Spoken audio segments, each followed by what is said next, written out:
Somehow I knew I was going to do that on this wonderful Monday. But we're back. It's fine. I don't know why that keeps happening at the beginning of all my streams recently. Either way, classic Monday. This is the game we're going to play today, Agath Knife. I've wanted to play this for a while. It's very strange. It's like a very dark comedy. We're about starting your own religion. But, should be good. Plus, I have a game in my under an hour category that is actually, in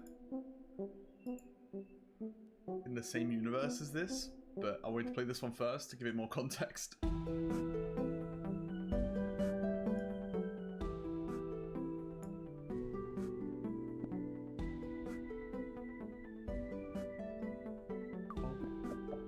like the music. The music's cool.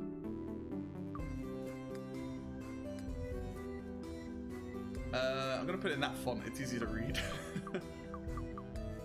I mean, I could read that, but easier not to. Right, this game does take 2 playthroughs. I'll probably just do the first one on stream and do the second one off stream. That's me, Agatha.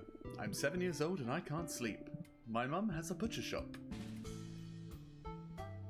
And I really like animals. So at night, I go to the butchers to talk and play with them. Later, I kill them and carve them up. See what I mean about dark? So my mum can sell their meat the next day. That sheep had his poor ex-eyes. Oh, so's the pig. I love being the town butcher because I can be close to the animals and their meat. Lamb chops, sirloin steaks, pork loin, chicken thighs. I love eating meat, but I feel bad when I see that my friends, the animals, are scared of me when they see my knives. It makes me sad. Look how fucking horrified that pig is, like. That's not all. I've got another problem. Lately, we haven't had many customers, and my mum is getting worried. She says that if things don't get better, we'll have to close the shop.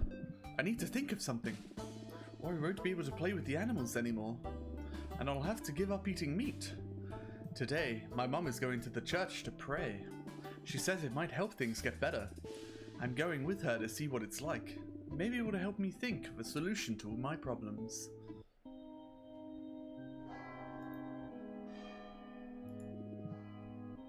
This is rubbish.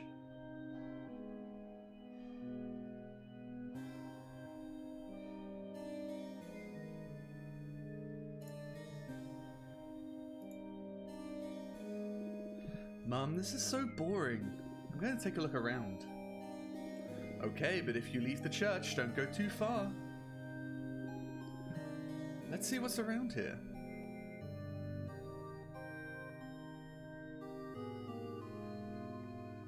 How do I talk to you? This is my bag. There are a couple of things which I always carry with me, like my keys and a USB memory stick. When you need to rest, just use the key and we'll go back to the main menu. If you want to save our progress, use the USB memory stick. Although whenever we enter a new place, our progress will be saved automatically. I also have a big pocket where I'll store everything we pick up along the way. Oh, before I forget, if you want, I can talk to you like this instead. You can choose whichever option you like best. After all, everyone has their own taste. There are even people that like eating fish. Yeah, those people are weird. I do not like seafood in the slightest. Although, they're probably not quite right in the head. I 100% agree.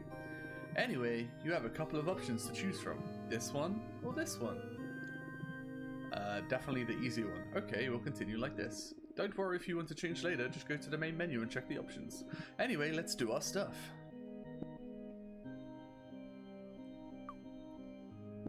Hello. Hello, young lady. Never seen you around here before. Is this your first time here? Yes. I thought this religion thing would be more interesting, but so far it's horrendously boring. That's because you don't know Reverend Bleak's story. Oh god. The yawns are beginning where I'm reading. No. Who's Reverend Bleak? That guy that won't stop shouting? Yes. No, I've never heard his story. I don't like it when people shout while explaining things. So perhaps you could tell me his story. It's a fantastic story. Reverend Bleak is the Time Lord's messenger. He's traveled through a time portal an infinite number of times, and every time he comes back from one of his journeys, he brings us some cheese and a new threat from our Lord. Does he bring back cheese from every journey? Your Lord sends you threats? I guess we'll just use everything. Cheese? Yes. Each journey brings new threats from the Time Lord. I'm not going to bother doing voices. But if we buy cheese, nothing will happen to us. The Lord will pardon us. The Reverend will be able to pay the toll when he passes through the time portal. And we'll earn a new life when we die. If we don't buy cheese, we won't be resurrected. Did you say that your Lord sends you threats? Yes, that's right. We'll all make mistakes, and the Time Lord knows. But he can't forgive us just out of the kindness of his heart. We'll have to pay for our sins. And that's why he sends the cheese. I'm not sure what to think of that story. It doesn't make much sense. We have to believe in something, my dear. We are a couple of oldies from whom life is coming to an end. And we don't want to spend our last 2 days in a spiral of agony, worrying that we are going to disappear forever. So we came here looking for some inner peace, and Reverend Bleak gives it to us. Although first we have to buy cheese, of course. Ah, by the way, you should also buy cheese, so the Time Lord will forgive you for not believing in him. I don't see the point in that. Buying a piece of cheese isn't going to make me believe that story. Nonsense, take this money. Buy a candle from the faith dispenser over there, and light it for the Time Lord. He'll definitely forgive you then. Do it for me. Well, if it'll make you feel better. Yes, if you wouldn't mind. Here you go. I hope the Time Lord lights up your life with his threats. Yep, whatever you say.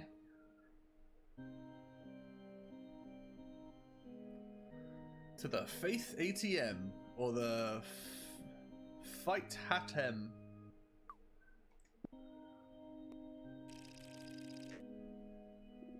Looks like it only works with money. Okay. The granny gave me this money to buy a candle, a banknote. Yeah, but how do I use it? Ah, okay.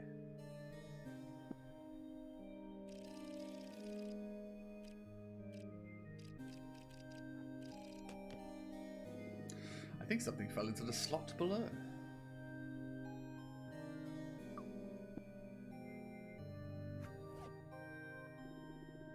The faith dispenser has released a candle, and it looks like it's made of cheese. I've put it in my bag.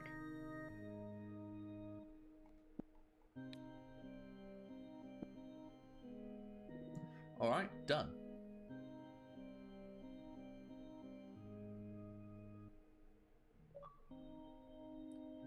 Redeeming cheese. You put a candle on a cheese.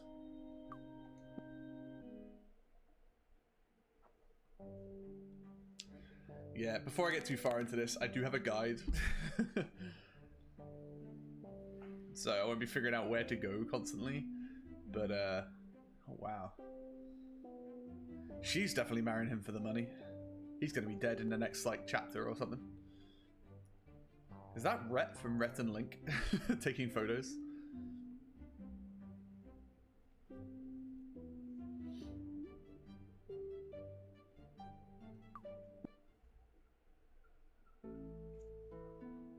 Can I move faster?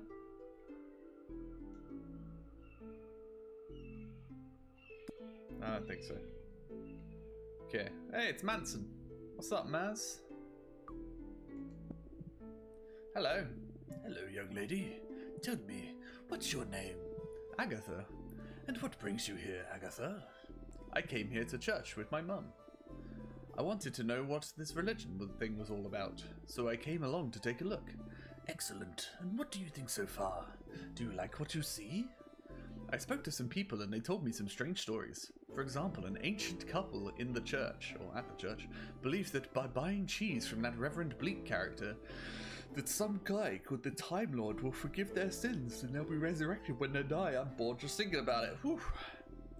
You can't tell me they aren't interesting people. Here we find inspiration all around us, thanks to faith and religion. But there's something I still don't really get. What is religion exactly? Well, religion is... I don't know how to explain it. A religion is usually based on the story of a particular character. That character, sometimes called God, establishes some principles to be followed, so you can live in harmony with everyone else. Love, sacrifice, respect, death, resurrection, punishment, and other similar things. There are lots of different religions, but most share similar ideas. People that believe in a religion defend its principles. In conclusion, a religion is a combination of ideas based on faith. Ah, and what's faith? You could say that faith is blindly believing that something is true. So, someone that believes in a religion simply thinks that the idea of that religion are true without checking to see if they make any sense. You've got it. No, I still don't get it. What's good about that? Well, there are people that need something to believe in to feel complete. Religion can fill that void easily and make people feel happy. See, that void for me is achievements. I need achievements. Also, I've just realized, yes, my camera is covering up his subtitles, but because they're probably going to move around the screen a lot, I'm not going to bother move my camera. I'll just read them. Besides, the people that invent a religion can use it to manipulate its followers, and ask them for money or other things if it's well run. As you can see, everyone wins. Whoa, that's interesting. But do people really believe a story without asking themselves whether it's true? Well, you've already seen the proof. The elder couple from the church believe that they'll be resurrected because they buy cheese. There's your answer.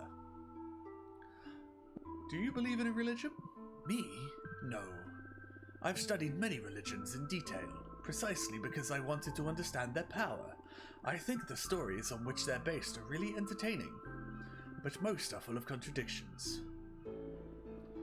That said, I discovered that a religion has almost infinite potential, so I decided to start my own business with what I had learned.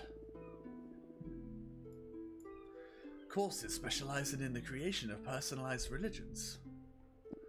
What are these religions creating courses all about? Well, when someone has a problem, they come here, we talk about it, we talk it through, and then we get to work. The objective is that the student is able to put together their own religion, to achieve followers and, as a result, resolve their problem. We help the students by making sure that they have the necessary components, to create a complete religion that will help them achieve their objective. So, anyone with a problem can start a religion, and that will solve all their problems? Correct. It doesn't matter what the problem is, how complicated it might be, or who has it. We can always create a religion that adjusts its needs to the needs of our client. The most important thing is that the religion is well developed, so that a particular group of people will believe blindly in it. For example, you heard people talking about the Time Lord, and the system of achieving redemption through the purchase of cheese. All of that is based on an inverted religion. Invented religion is the word there. Mr. Bleak was having troubles with his business, and he came to us looking for help. So, it's an invented religion? Like all of them. Mr. Bleak has a business which produces, distributes, and sells cheese. But he had a bad year and didn't know how to recover his sales, until he met us. One of our mentors worked with him to create a new religion, with the objective of improving sales. And that's where the Chrono Dairy religion and the story about traveling through time came from, where Reverend Bleak brings back cheese from his visits to the Time Lord.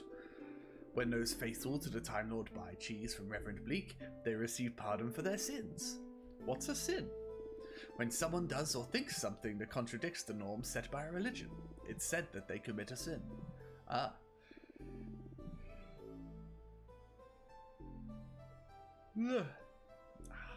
When I read lots, I yawn. I can't help it.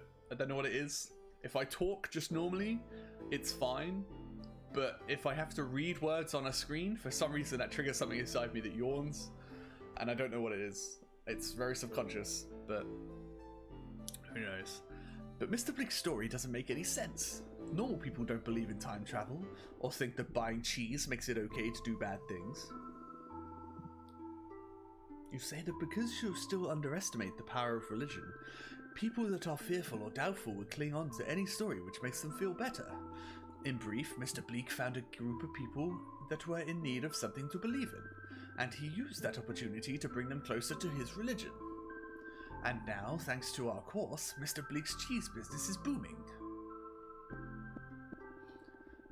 So, with my own religion, I can solve my problems? Of course, that's exactly what I'm saying. Perhaps there's something we can help you with. Well, maybe. I work with my mum's butchers, where I kill pigs, rabbits, and other animals. I cut them up into pieces and prepare the meat for sale. That's unusual. Yeah, I know. Everybody tells me that. That's child exploitation. A young girl shouldn't be doing that. Blah, blah, blah.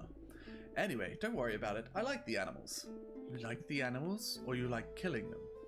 I like being with the animals while they're alive and eating them when they're dead. I love meat. You're a young girl, Agatha. You can't say that.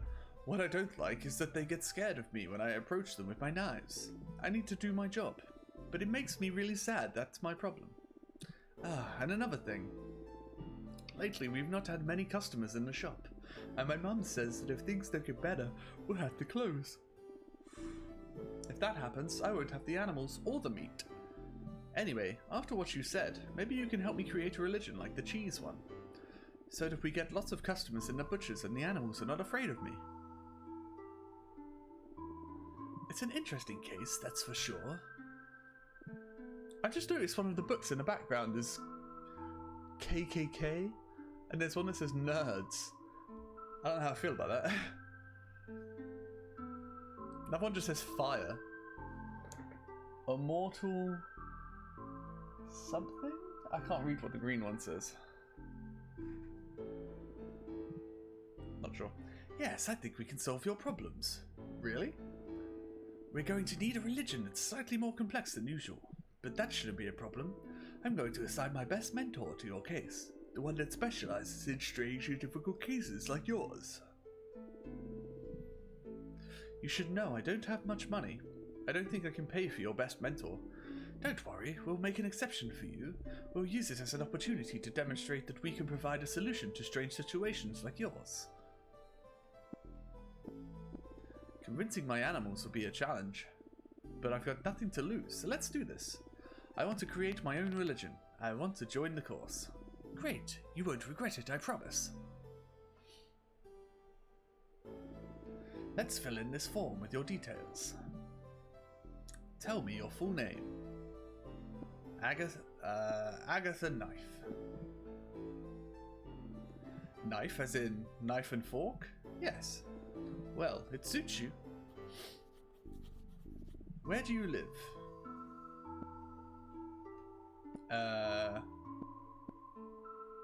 At my house, I guess? Okay, but I need you to tell me the address. I don't know it. Although now I think of it, where I really live is at the butcher's. It's called Butcher's Knife. It's the only butcher's in town. I'm always there when I'm not at school, of course. What's up? Is there a problem? Are you sure you don't want to report your mother to the authorities? Jesus Christ. No, I already told you I'm cool with it. Okay, as you wish. Now, I need you to tell me your age. 7 is apparently the right answer. I'm 7 years old. Any illnesses or allergies? Insomnia. An allergy to meat. That'd be a short game. I suffer from insomnia, but I'm not sure if that's an illness. Okay. I'll write it down just in case. Do you drink, smoke, or take drugs? I like the smell of blood. I'm addicted to meat. I don't take drugs. I am addicted to meat. I'm addicted to meat, but I'm not sure if that counts as a drug. No, I don't think that counts. Why do you need to know that? Don't worry, that information isn't necessary for the course. It's for legal reasons. It's ridiculous, I know. Anyway, no drugs, that's good. Nearly finished. Just one more thing. Telephone number? I don't have a phone, but I can give you the number for the butchers. No, that's no use. What about an email? No? Okay, we'll get in touch with you by special means. I'll leave a note for the mentor so he knows. Well, that's it all done. Take this form and give it to your mentor. He's in the confessional at the moment. Confessional? It's the little wooden hut in the hallway over there. Go and talk to him and he'll let you know what you need to do next. Anything else you would like to know?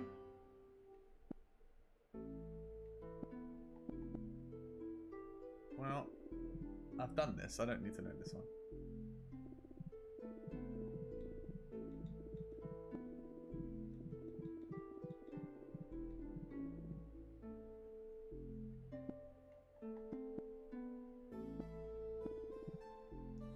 Hey, you put my name down for the course, right?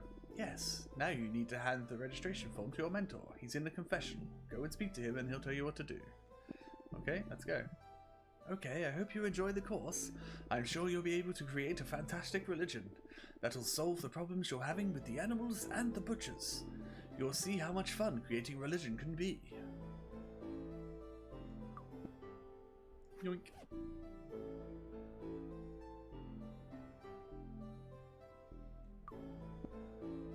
Hello? Anyone there? Shh, don't shout. What do you want? I put my name down for the course on creating religions. The man over there told me to talk to you. Have you got the registration form? Yes. Very good. Leave it in the tray.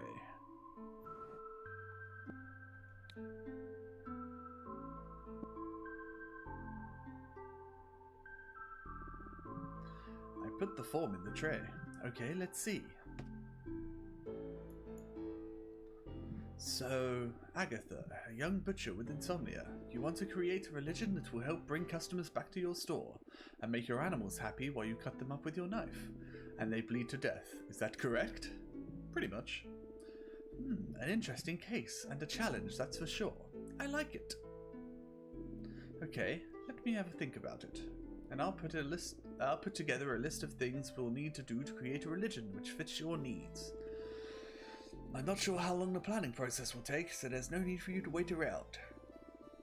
You can go home. As soon as I've got everything ready, I'll contact you. One thing that's really important. For the moment, don't tell anyone about what we are planning here. If someone got wind of all this, they won't believe in your religion, and then the plan won't be any use. So, don't say anything to anyone until I tell you, okay? Okay, but is that it? I don't need to do anything else? Not at the moment. We'll talk when I've thought through all the steps and we need to take. Okay, until then, bye. I hope this works out. Anyway, let's go home.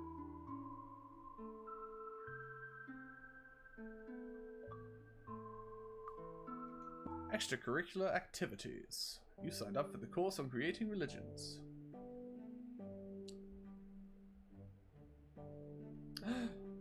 Just saw that one's nipples. And then they winked at me.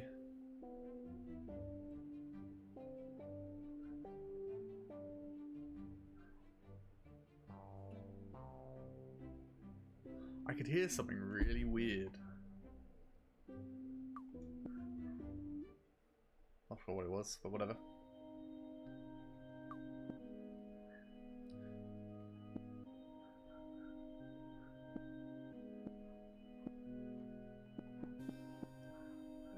Hey Mum, remind me why we came here?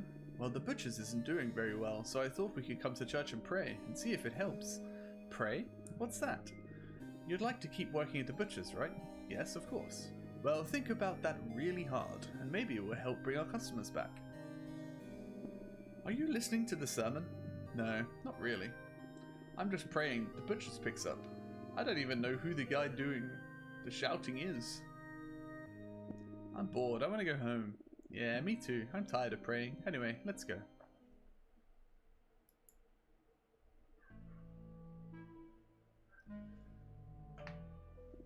Looks like another day without any customers. I want a can of Spom. I hope going to church was useful and the things picked up. Don't worry about it, Mum. I'm sure things will get better soon. Whatever you say, Agatha. By the way, I'm pretty sure it's time to prepare our last pig. Can you deal with it? We probably won't sell any of the meat, but at least we'll have something else on the counter should anyone come in. Okay, I'll deal with it. Thanks.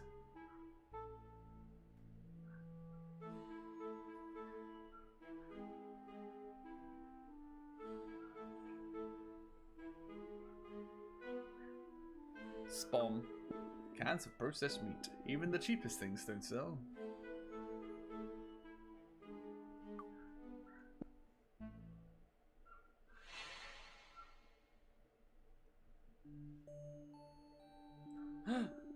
This isn't the back room. What's going on?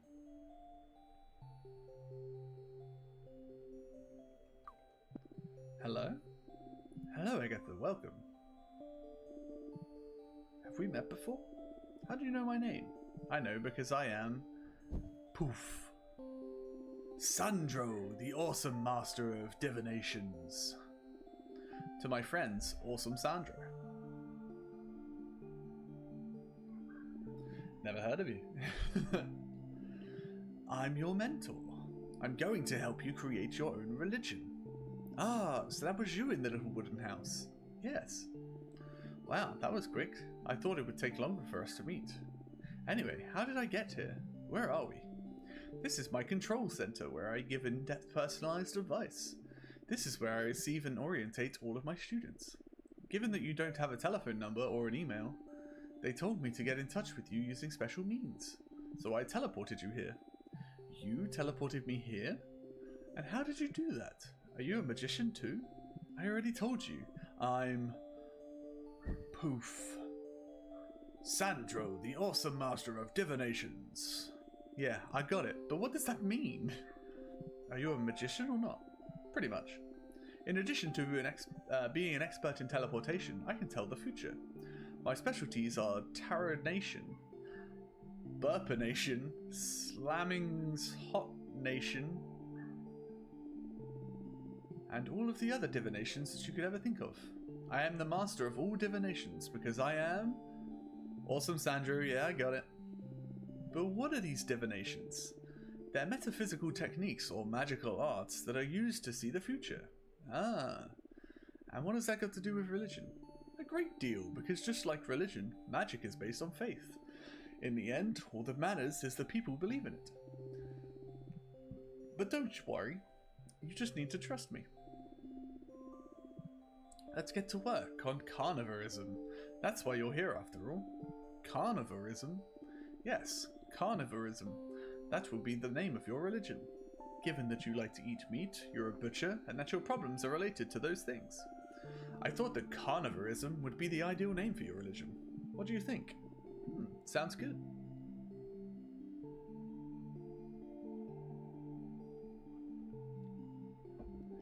And what does carnivorism involve? Well, all religions are based on a perfect lie which is able to transform fear into faith. You will develop each of the necessary components to create that perfect lie. Me? But you're going to help me, aren't you? Yes, of course. I will give you guidance whenever you need it. That's why I have my fabulous deck of cards. What do you need the deck of cards for? I know I ask a lot of questions, but it's because there are a lot of things about religion and faith that I don't understand yet. Don't worry. As we progress through the course, you'll become an expert. Returning to the subject at hand. When you don't know what to do or obtain the component you're searching for, let me know. And we'll see what the cards say. The cards will show us something that will help move us forward. For example, the first thing carnivorism needs is a god. And before you ask, a god is a superior, imaginary, and powerful being. A god is the one in charge of a religion, so we need one. Once we have a god, the followers of carnivorism will do what he says, although in reality, it will be what you say, but we can worry about that later. Okay. And where can I find a god? It's for precisely that reason that we have the cards. They'll show us the way. Let's see what they say.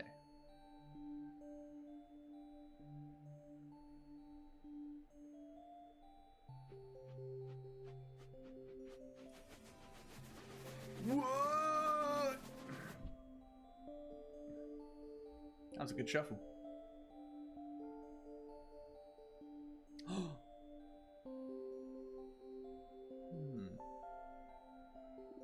Okay, we've got the dagger, the blood, and the drunk. And what does that mean? It means that it will be necessary to find the blood of an animal. Ah, I don't think that will be difficult. Excellent. Take this bottle.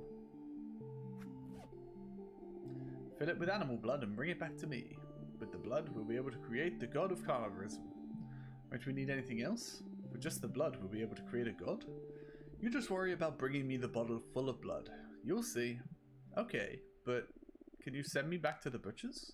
Sure, if you leave through the door if you leave through the door, you'll go there directly. I'll take care of bringing you back once you've got the animal blood. Okay, I'll see you soon, I guess. See you soon.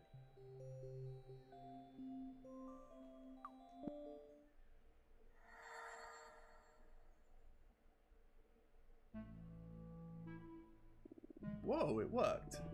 I'm back at the butcher's. Amazing.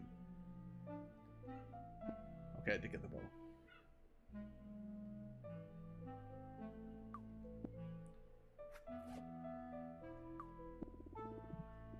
I've already got my butcher's knives, I don't need the sharpener. Man, this is some torture fucking porn that's about to happen.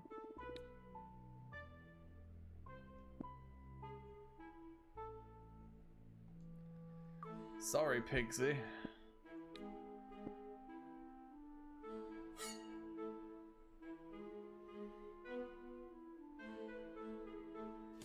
Yeah. Oh my god, that's graphic.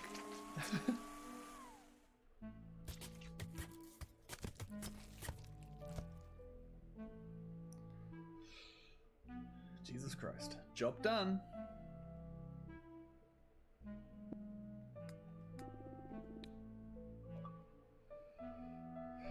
Pigicide.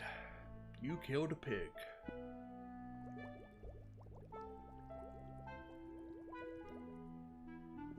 The bottle is full of pig's blood.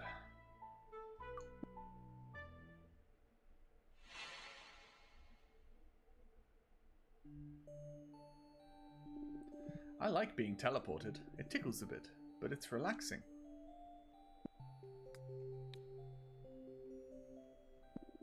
I've got the blood. Perfect. Give me the bottle.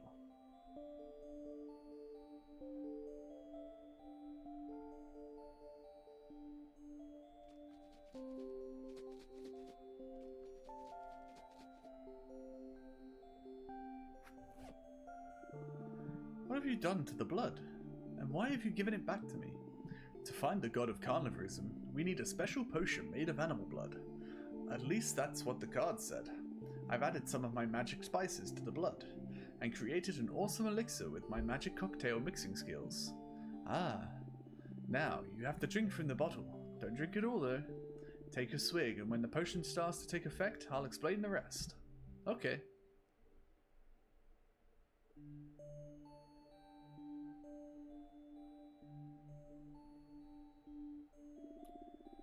This concoction actually tastes pretty good. I know. Every year I do a tour of thousands of hotels, so that everyone can try my magnificent cocktails, and... Sandra, I'm not interested in your stories. So rude. Yes, but what do I do now?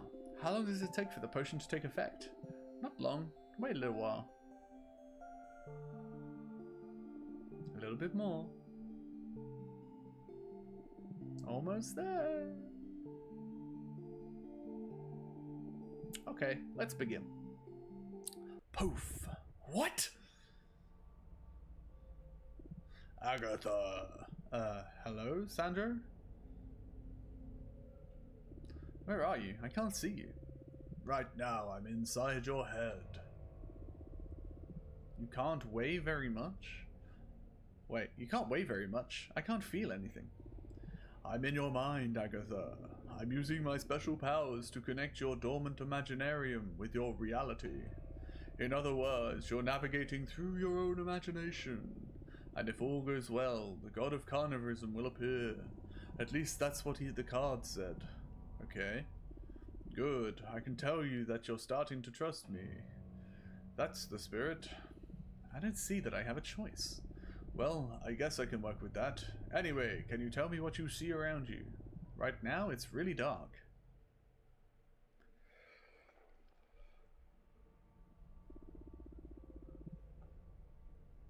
The only thing that I can see is that I'm standing in a puddle of blood. Anything else? Is anyone there with you? I don't think so. Hang on. see a shadow. I think there's something approaching. And it's huge. Whoa, it's a giant pig. A pig? That makes sense. Hello, giant pig. Yes, that's me. And what's your name?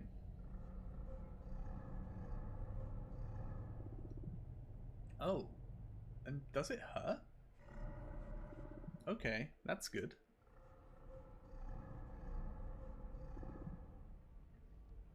So that's you? Okay, hang on a minute. Hey, Sandra, tell me. I found the god of carnivorism. Oh, really? Yes, he's a giant pig called the Great Bleeding Pig. So, the Great Bleeding Pig. Wait, he wants to tell me something else. Yes? Oh. Yeah, sometimes that can happen. I like it rare too. Okay, Agatha, you've met the god of carnivorism. That's all we need. Say goodbye and I'll disconnect you. You're so right. Sausages are very much undervalued. Agatha? Ah, is that even possible? Inside? Are you listening to me, Agatha? Come back right now. Seriously? That's enough. I need to bring her back before it's too late. And what do I need to get in? Wait, where are you going? Already? So soon? But I need your help. Why? But I said I wanted to go in. Please don't go. Great Bleeding Pig. Great Bleeding Pig. It's over, Agatha. I've disconnected you from your dormant imaginarium. Why did you disconnect me? I was hanging out with the Great Bleeding Pig. Agatha, the Great Bleeding Pig doesn't exist. What do you mean he doesn't exist? He seemed real to me. Well, he isn't real. You created the Great Bleeding Pig with your imagination, based on all the dormant thoughts in your mind, and with the help of my awesome cocktail, of course. Later on, for all this to work, you'll have to convince others that he exists. But no matter what, you must you must remember that the Great Bleeding Pig is nothing more than a symbol, a tool, just another piece of carnivorism puzzle. A made-up god for a made-up religion, okay? That's a shame. We were getting along really well. But yes, I understand. The Great Bleeding Pig doesn't exist because I invented him. But I can use him as the god of carnivorism to convince... Hey, who do I need to convince? Don't worry about that for the moment. There are still some other things that we need to find. But before I forget, what were you and the Great Bleeding Pig talking about? What does it matter if none of it was real? If none of it was real... Oh, it wasn't real, but maybe what you were talking about could be useful. Right, well he told me that he really likes sausages, and that he likes meat rare, just like me. He also mentioned that deep inside, he has everything that I need to solve my problems. Interesting. And what does that mean exactly? I don't know. Just as he was going to explain, you disconnected me. Sorry, but I rescued you. I was talking to you and you didn't respond. If I hadn't disconnected you on time, you would have been forever trapped in your own imagination. Ah, in that case, thanks. No problem. Maybe I should drink some more of that potion from the bottle. That way I can speak to the Great Bleeding Pig again. That's not a good idea. It's too soon. You should leave more time between journeys into your dormant imaginarium. Ah. Anyway, it doesn't matter. Let's get on with finding the next part of carnivorism. Yes. We've got a god. Now we need a sacred book. And in that book we'll put together all the necessary principles to ensure that carnivorism makes sense and will be useful. And what principles are those? First, get your hands on a book. We'll worry about the principles later. Okay. We'll need a thick book with loads of pages. Loads of blank pages, that is. Does that even exist? A book with blank pages? I don't know. You'll have to look for me. And if you can't find one, you can make one yourself. Okay, I'll think of something. I'll go outside, take a look around, and see what I can find. Excellent. Ah, by the way, given that we're talking about the sacred book of carnivorism, perhaps the cover should be red. I like it. Okay, that's decided. Find a book with lots of blank pages and a red cover. When you have it, we'll write the principles of your new religion. And with that, we'll have the sacred book of carnivorism. And we'll be one step closer to solving your problems. I'll get on with it then. Good luck. And remember that if you need help, we can always consult the cards. Okay, but first I'm going to take a look around and see what I can find. As you wish, you know where to find me.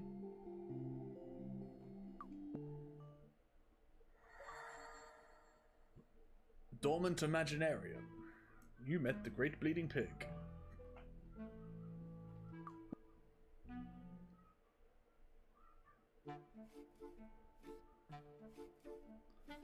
Posters for Wicked. Dark Man Begins. Oh, Attack on Titan, but it looks like Kirby.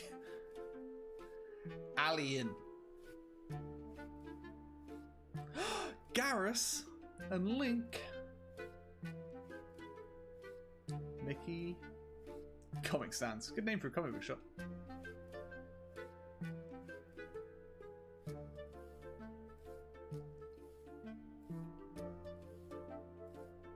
Oh, look at that kid.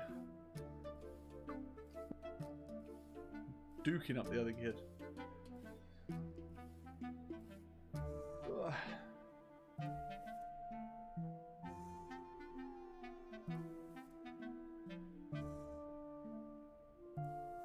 Alexis on fire? Man, I want to meet the person that made this game. They've put some really cool stuff in here that I like.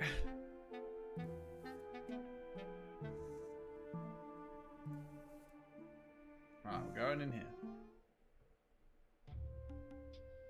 Whoa. You possessed? Grumpy cat in the background. Hi, Mrs. Allen? Is Nika home? Hello? Don't waste your time. She can't hear you. And now the hamster's talking to me. I'm confused. Oh.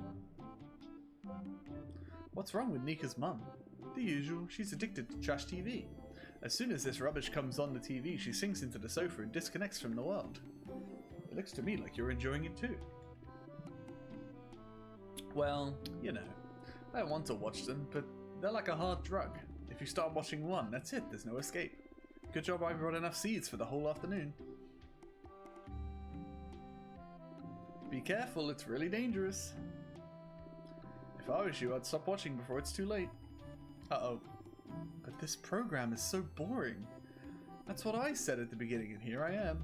But at least I can still speak, not like Mrs. Allen. She's definitely lost. Anyway, whatever. I didn't come here to watch the TV. Is Nika here? Yeah, she's upstairs in her room messing around with her things, like every afternoon. Okay, thanks. Hurry up and get away from the TV before it traps you. Okay.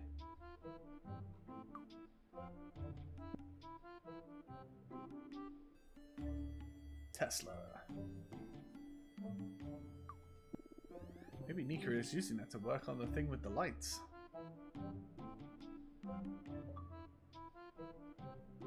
BFF.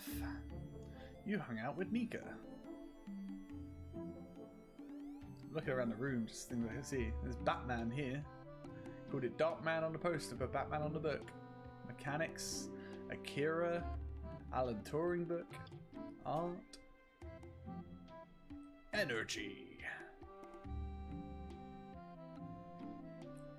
Just trying to read what she had on the screen, but... Hi, Nika. Nika is who you play as in the one that I have that's under an hour. Hey, Agatha. Why aren't you at the butcher's? Well, I wanted to get some fresh air. I was passing your house, so I thought it'd be cool to come and say hi. Is that it? Come on. It looks like you want to ask me something. I think Nika's hammer could be useful. We gotta ask about the book, apparently.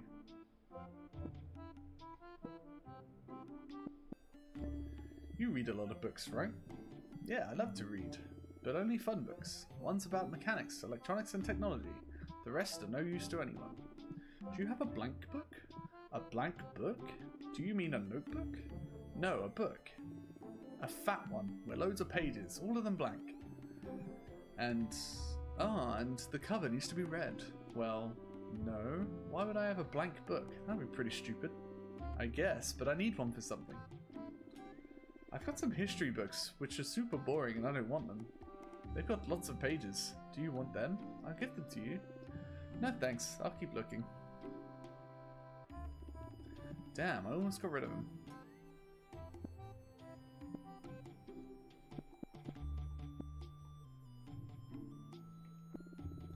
Will you lend me your hammer? Sure, just take it. Where would you go to find a fat blank book with a red cover? I don't know if that even exists, but the library has lots of books. And if you don't find it, maybe you could go to the copy shop on the first floor of the library. I'm sure they can sort something out for you. What are you doing? I'm working on a project. For school? Well, it's for school, especially for the director and my teacher. But also, it's a project for my parents and my brother, for everyone that goes on the TV and says stupid things, for tacky things and repetitive video games, for programmed adolescents and shift screws. Also, that word wasn't adolescence, I actually don't know what it was. For those and loads of other things. But what's the project about? I can't tell you. Why? It's a secret. Okay. I tried to speak to your mum, but she doesn't say anything. She's watching the TV, right? Don't even bother. That woman is a mess. Her brain's all shriveled up. I'll leave you with your computer? Yeah, computer, desktop, super awesome machine, call it what you want. Anyway, see you later.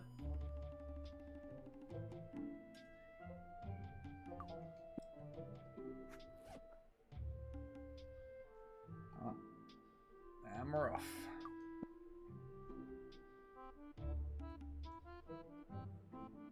See you later, Hammy. Gotta walk all the way back to the butcher's now.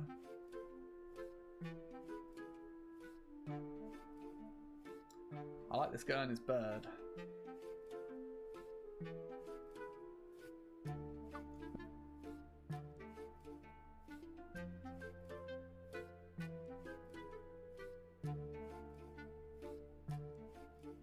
That kid's gonna get dunked on so hard. I want this Garrus figure.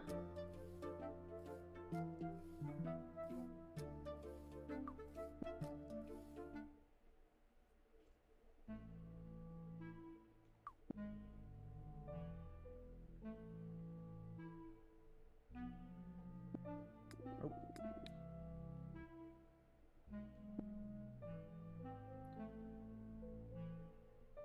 Bang! I've saved more than I thought.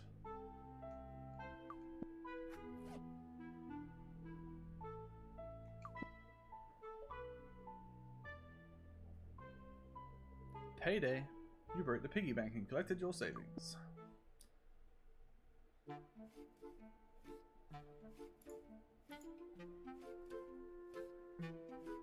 Worst thing is now I have to walk all the way back down this way.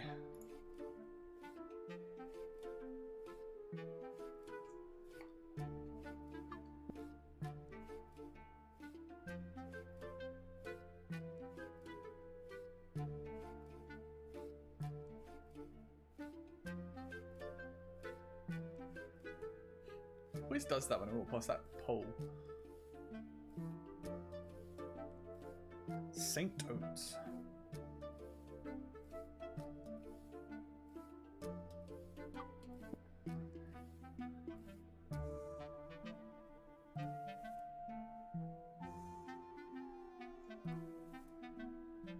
Ah, it's like a 7-Eleven. Harvey and Mary Anna American Diner.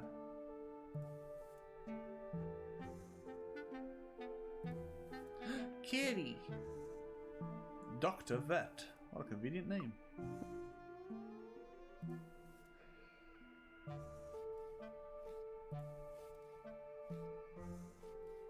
I think that guy's stuck in there.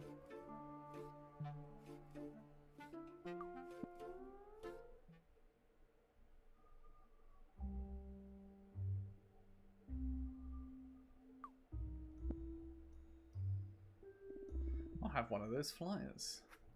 Reader of the month was Nico. Or Nico. I've already forgotten her name.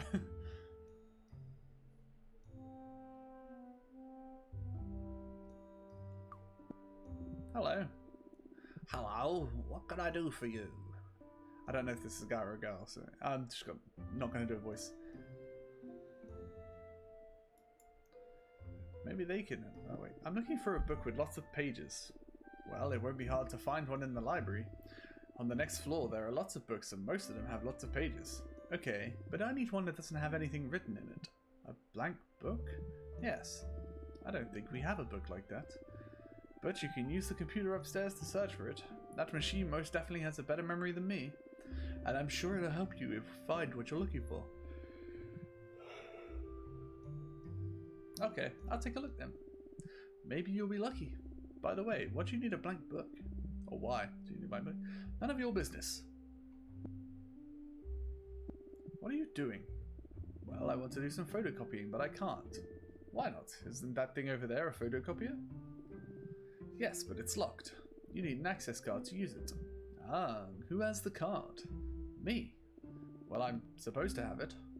Because I'm the new person in charge of equipment and stock at the library. But I lost it. Well, more like I can't remember where I put it. In brief, I don't know where it is. Actually, I do know where it is, and I don't know how to find it. Well, I do know how to find it, but I don't want to go and look for it. Because if I go look for it, and I find it, I'm sure I'll lose it again. Although I haven't lost it, I've just forgotten where I left it. Okay, stop talking. Jesus Christ. You're giving me a headache. Yeah, me too. Sorry, I'm just a bit anxious. It's my first day on the job, and I've already lost the access card. Help me. I can't. I've got things to do. Please? No. And don't make that face. It reminds me of my animals. If you don't help me, I'll get fired. I don't care. Do you really not care? Yes. Well, it's just I've got more important things to do. Pretty please? Ugh, you're so annoying. Okay, tell me what you need, but I'm not promising anything. Brill.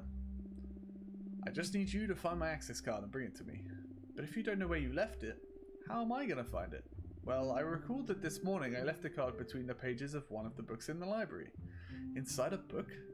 Yes, I was looking through the bookcases and I found a really old book covered in dust. It appeared that no one had looked at it for some time. I figured it would be a good idea to store the card there. That way I'd always know where it was and no one would find it. But my plan has backfired because now I've forgotten which book it was, and I can't find it. Wouldn't it have been easier to keep it in your pocket? Maybe, but I don't have any clothes with pockets. And don't you have a computer that can tell you which books are the least looked at? Yes, there's one on the first floor. But I've got a phobia of computer screens, so I can't use it. You're very strange. And where's your boss?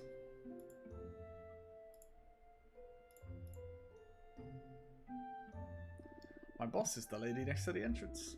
And why don't you just ask her for a new card? Because if she finds out I've lost the card, she'll fire me. I need to make a good impression and do what she asks of me. This afternoon I'm supposed to do some photocopying and organise the straw room. But without the card I can't do any of it. So you'll help me? Well, I'll take a look and see if I can find your card. Thanks. I'll ask again. Oh wait, no, wait. There we go. I'm going. I've got things to do. But let me know if you find my card, okay?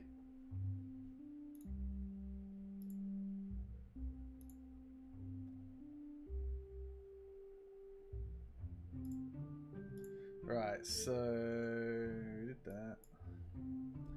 What about this red book? How blank is this? Oh wow, I actually took it as well. Can I... Wait, was that?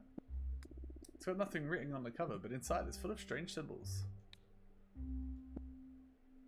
I'll just put it back.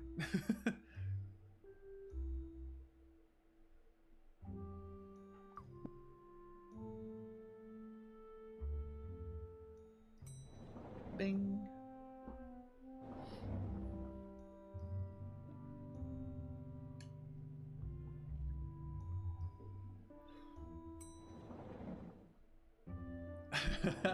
Oh, I want this sign.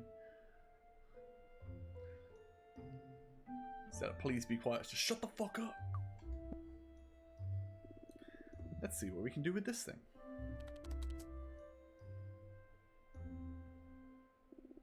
Okay, it says that we can use it to find books in the library. So, if I type in the name of a book, it would tell me the aisle and the bookcase where I can find it. Useful. Let's see. Blank book. I'm going to need to search for blank book.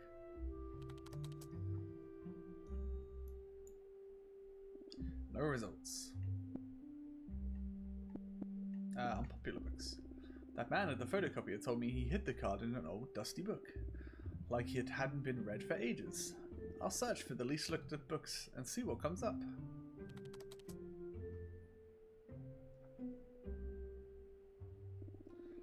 Okay, the books people are least interested in are Dictionary, which is in the literature aisle, bookcase 3D. Roadmap of Atlantis, in bookcase 2A in the geography section. How to make your own destroyer robot, in bookcase 1D in the science aisle. And that's it. Those are the 3 that came up. That'll do for now.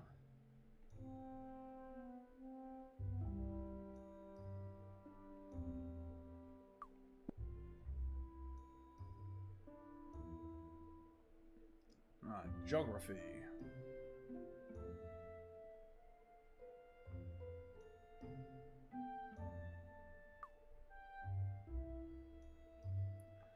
Ooh, bots. I haven't seen bots in a while.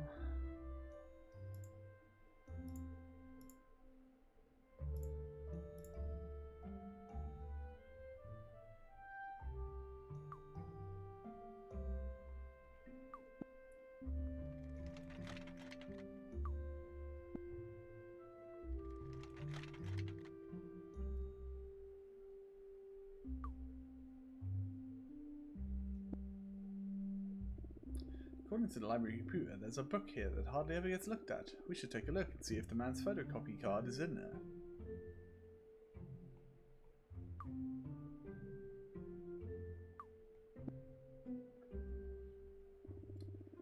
That Roadmap of Atlantis book should be here somewhere. Cool, I found it. Let's see. Awesome, the access card. I'll keep hold of it and leave the book where it was.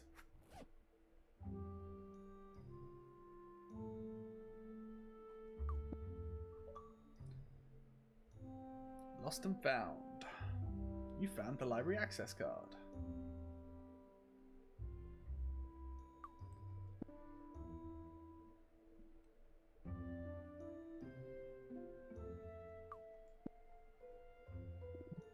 Hello. What's up? He looks like he knows where to find... Oh, wait. I'm looking for a blank book. A blank book? I mean, you're holding one. Can I just have that one? What colour's the cover? Is it red? Give it to me! I will stab you with a knife! Yes. You mean to say with blank pages? Yes. Not just pages, but lots of pages? Yes. Like the one I have right here? Exactly. That's right. Yeah. Will you give it to me? I will stab you. I will fucking stab you. Why not? You're not reading anything. There's nothing written in it. Why do you want it? Just because you don't see anything doesn't mean there's nothing written. What do you mean? You'll discover it in time. Maybe not. But we don't need to worry about that now. This book is not for you because it's the sacred book of carnivorism, Agatha.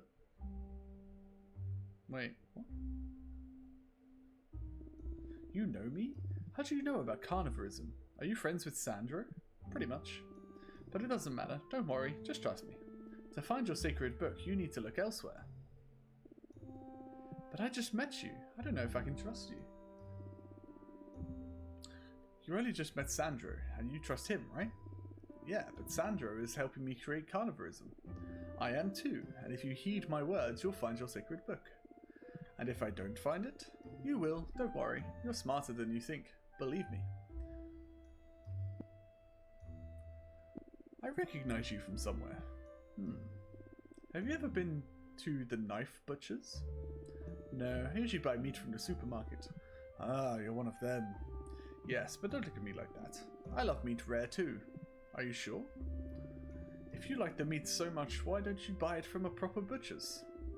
Do you like it when the housewives start gossiping in the store? Well, I don't, and that's why I don't go to the butcher's. Well, also because it's usually more expensive. And the life of an independent video game developer is tough. Oh, it's the guy who made this game. So I'm hoping you get on with lots and lots of people. You have a blast on the religion creating course, and achieve the creation of carnivorism with Sandro's help. If all that happens, I'll be able to enjoy a decent steak more often, although I'll have it delivered so I don't have to talk to anyone. I believe in you, Agatha. How do you know about my religion? I'm Geordie from Mango Protocol. You could say that I know everything about you. Mariona, Eric, Javi, and I are the creators of the course that you're taking.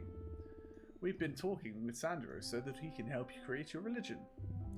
But I thought the creator of the course was the man that signed me up. Who? The man with the makeup on his face and the fireplace in his office, next to the little wooden house where Sandro was hiding.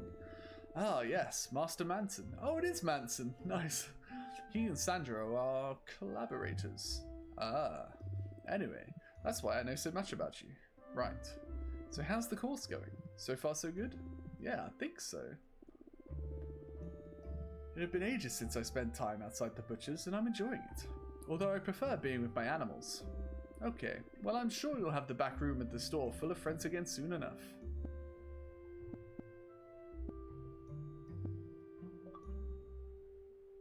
Stanley.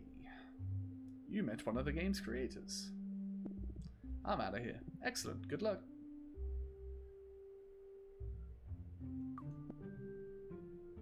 That was really cool. This way.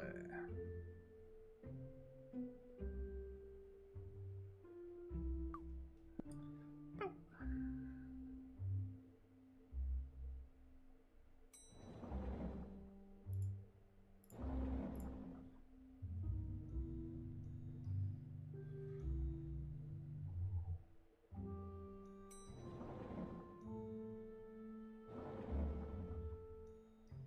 What are you raging for, huh? Here's your card. I found your card. Seriously? Yeah, here you go.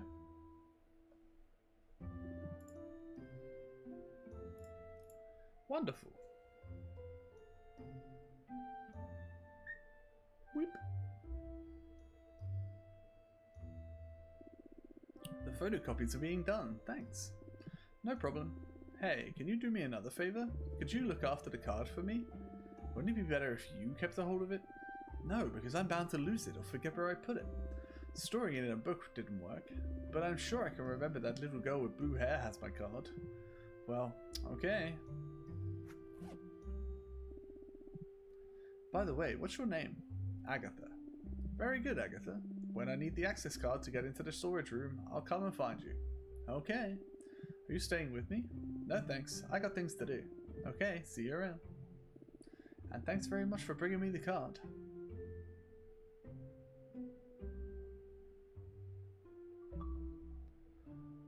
Good Samaritan. You gave the library access card back.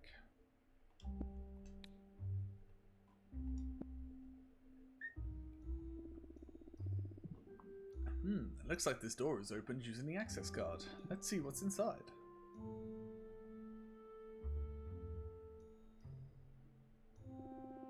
Ah, this must be the storage room where they store the library things. Gonna take me some Super P and some Vic pens.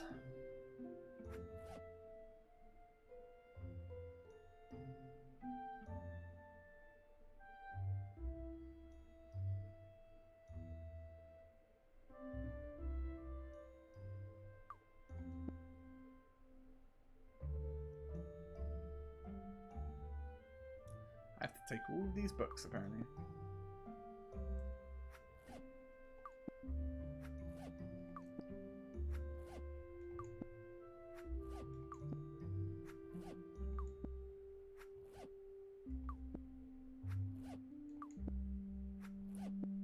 Show 16 things. 5, 10, 15, 16.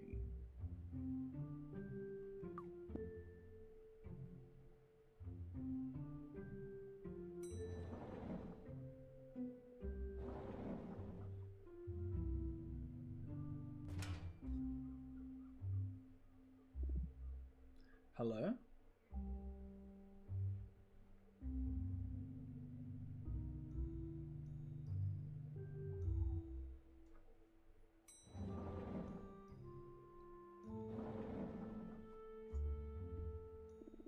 I know I eat a lot of meat, but am I really that fat?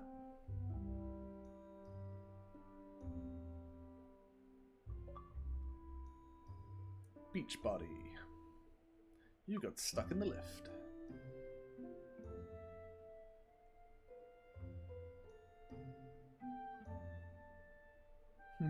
Kerrang.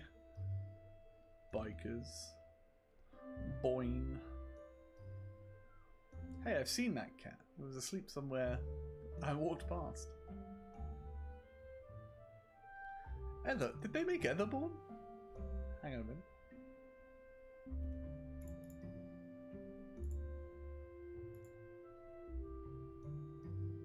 No, apparently not. I've already played that this year though, so good little reference. Hey, do you need something? Maybe they'll have a blank book or something similar. I need a book with lots of pages, lots of blank pages, with nothing written in it. I thought maybe here in the copy shop you'd have something like that. Sorry, but I don't have any books. The closest thing would be a notebook, but I've run out of those. Although, I could make you one if you want. Oh, really? Yeah, I could bind a book for you, with as many pages as you like. Bring the sheets of paper and I'll do the rest. Okay.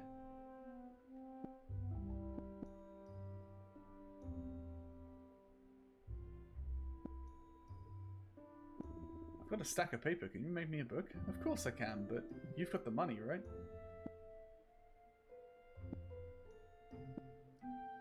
Got the discount I picked up from the front desk. I've got this flyer. Let me see.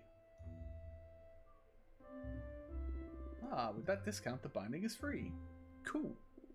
Very good. Let's get on with it. Give me the sheets you want bound. Here you go.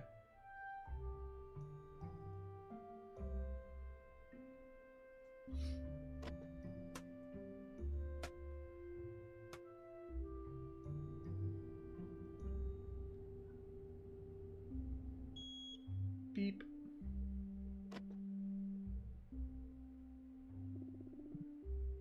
Done. Here's your blank book. Anything else you need? I don't think so. Thanks. Okay, if you need anything, you know where to find me. See ya. Just because I just noticed that you can't see it. Yeah, there's a poster here for a game called Etherborn. I played that, I don't know, 3-4 months ago.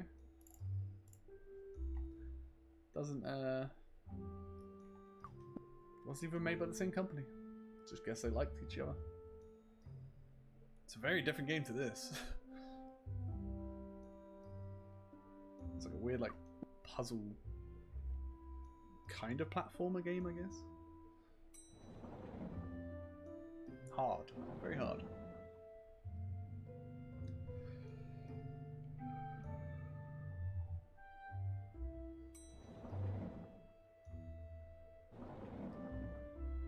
Right. Need to put all the books back, apparently.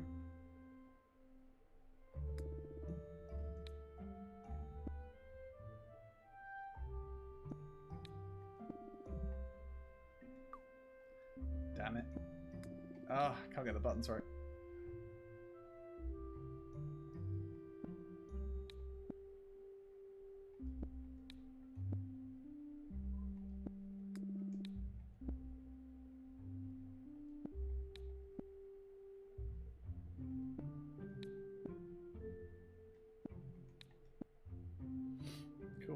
out of here.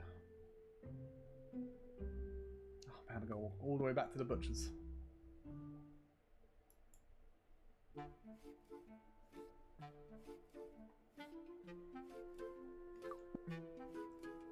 Shame I can't like move faster.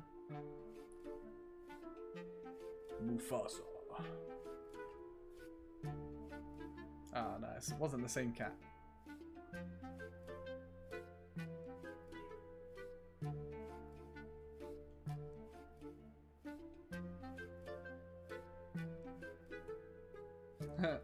It's the milk carton from the Blur video.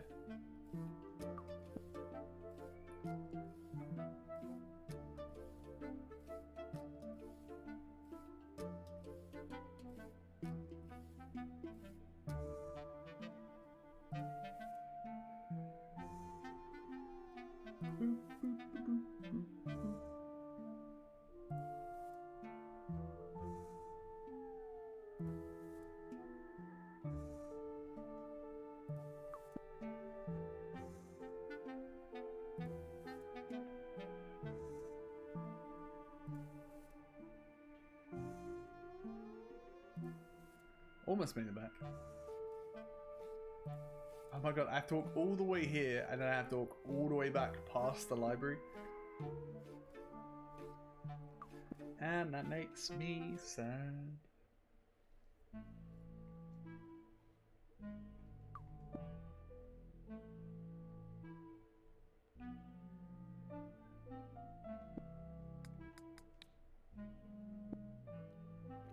Blood.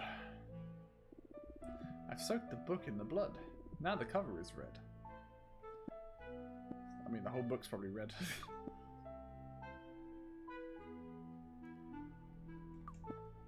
Alright, let's walk all the way back to the left now. So, is this just the edge? What the? Look at that cat! Look how rad that cat is. A Neo Geo. Can't see what the games say.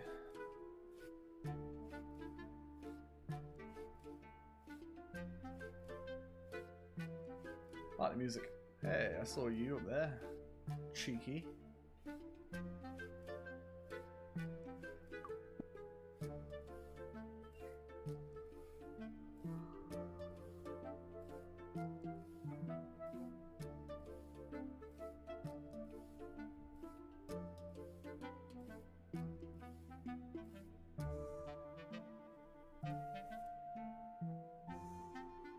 I really want to listen to Alexis on Fire now.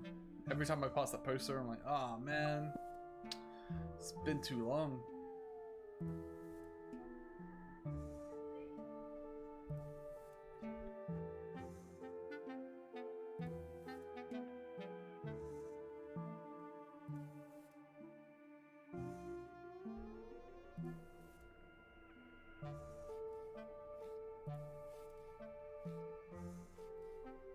So much walking.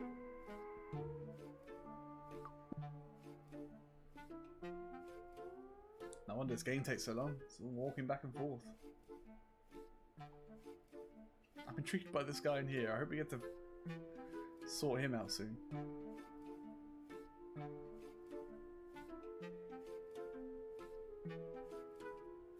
I can run! I pressed this button. Oh man. Alright, well. We're gonna move a lot faster now.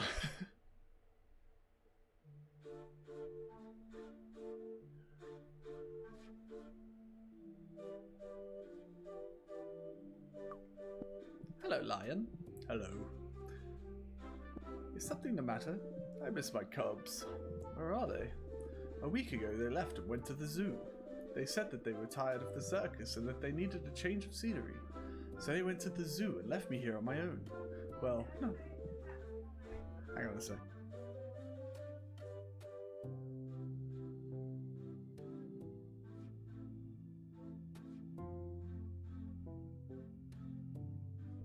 Well, not completely alone. My wife is here, but she's not much company. Poor thing. I don't blame them. I did the same thing when I was young. I lived with my parents in the documentary recording studios, until I got tired of chasing after the antelopes every day. So I came here to the circus with my girlfriend, leaving my parents behind. I had the best days of my life here with my kids, but now they're gone, and it's not the same. I miss them so much. I feel really sorry for you. Can I do something for you? Well, could you go to the zoo and tell my children that I love them? Of course. Yes, fantastic.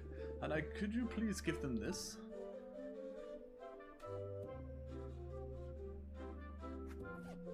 What is it? Antelope meatballs with the finest savanna herbs and baby wild beast blood reduction. Sounds amazing. Don't you eat them, they're the last ones of the batch. It's my kids' favorite meal from an old family recipe. Okay, I'll take the meatballs to your kids. Where's the zoo? No idea, they didn't leave the address when they left. Okay, I'll find a way to get there. Don't worry. Thank you, small human. You're very nice. No problem. I don't like seeing animals sad.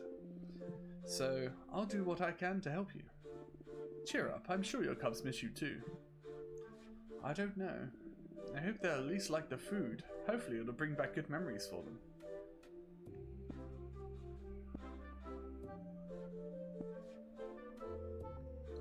What happened inside the tent? A few days ago, during the last performance of the afternoon session, our colleagues, the midgets, blocked the exit and cut all the people in the public and the circus workers in half. No one was left whole. Whoa, why did they do that? When they came out on stage in the middle of the performance asking for a rise, because they were earning half as much as the other performers, the boss asked the audience and they replied that given the midgets were half the size of a normal person, half the salary should be enough. I don't think the midgets were particularly happy about that, because they took a few swords and were lying around, and the stage ended up full of half people. So now everyone earns half a salary. Makes sense. I'll see you later, okay? Okay. Now that I know I can run, this is amazing.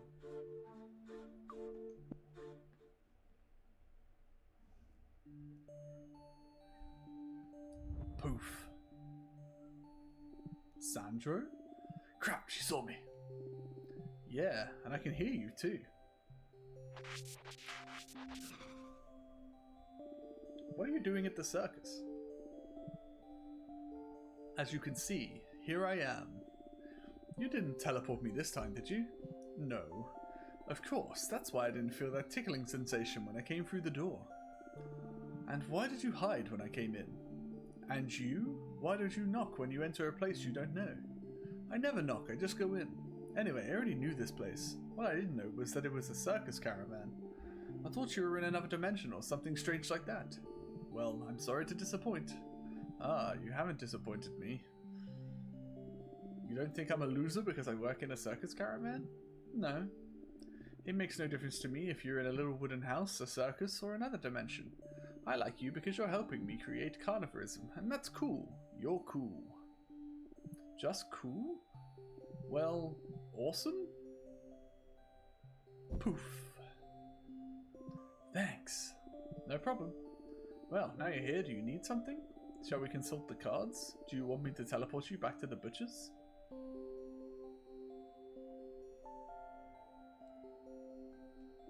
Or have you got the book already? I got the book we need. I got the book. With lots of pages, nothing written on them, and a red cover? Yeah, it's what you told me, right? Yes, yes, perfect. Do you have a pen? You found Sandaro in the circus caravan. Normally I never carry a pen with me, but earlier I found an entire packet, so yes, I have a pen. Do you want it? No, it's for you. Ah, okay. In that case, what do I need to do now? Now you'll write the principles of carnivorism in your book. And what principles are those? No idea, but soon you'll know them all. Oh yeah? How? Do you fancy heading back into your dormant imaginarium for a chat with the Great Bleeding Pig? Ah, that'd be cool, yeah.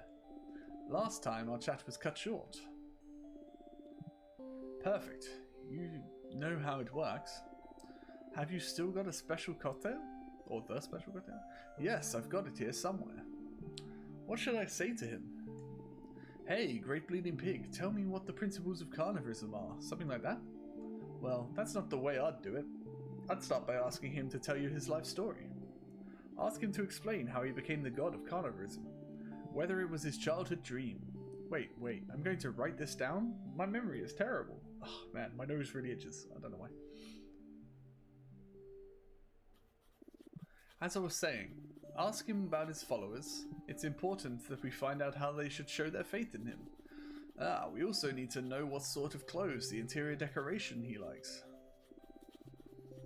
Maybe find out what he likes to do in his spare time, if he does sport, or if he dedicates all of his time to punishing unfaithful followers. I'm sure if you ask these questions, some of the interesting things will come up. Write down everything he says in your book. That way we'll know the history and fundamental ideas of carnivorism. Okay, done. Great, take a swig of that special cocktail, and I'll take you to your Imaginarium so you can see your friend.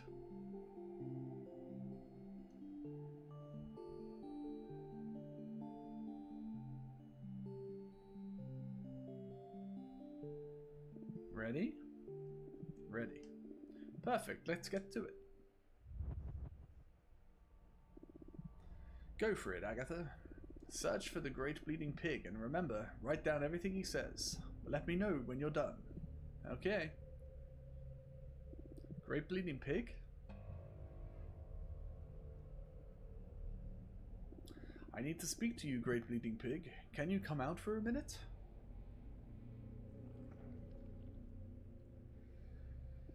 Hello, do you remember me? Yes, Agatha. I really enjoyed our last chat. You're a pig and that's really cool. I think we've got a lot in common. So, we're friends, aren't we? Cool, thanks Great Bleeding Pig. Would you mind if I ask you a few questions? I'm really interested in carnivorism. Can you help me understand how it works? It'll be a bit like an interview. What a coincidence, I want to make my animals happy too. And a friend told me that with carnivorism I can do that. So, can I ask you a few questions about carnivorism? Okay, hang on while I get my book out. My questions are written in it. Okay, to get us started. I don't know. Tell me what carnivorism is all about.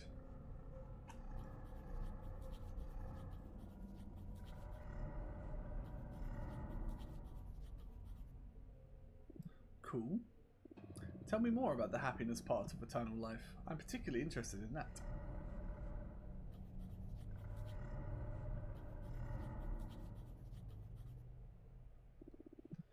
On the inside, you mean?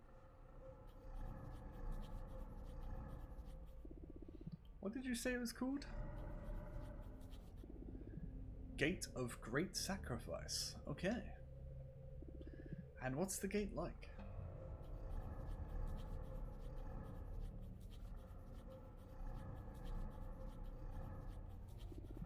Sometime later.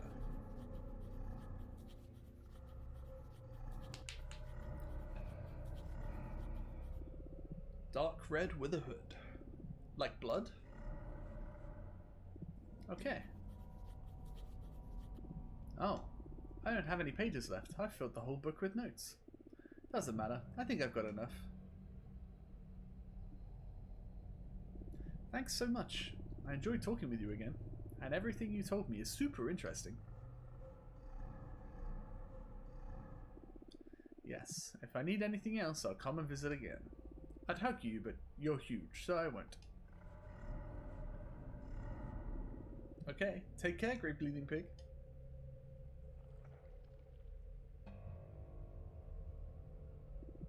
I'm done. Sandro, I finished. Sandro? What? Oh, sorry, Agatha. I fell asleep. You were in there a while. Come on, get me out of here. I'm on it.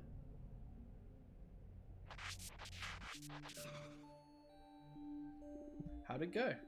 Good. We chatted for ages. The Great Bleeding Pig told me loads of interesting things about carnivorism. Great. Tell me what he said. Hang on, I've got everything written down in my book.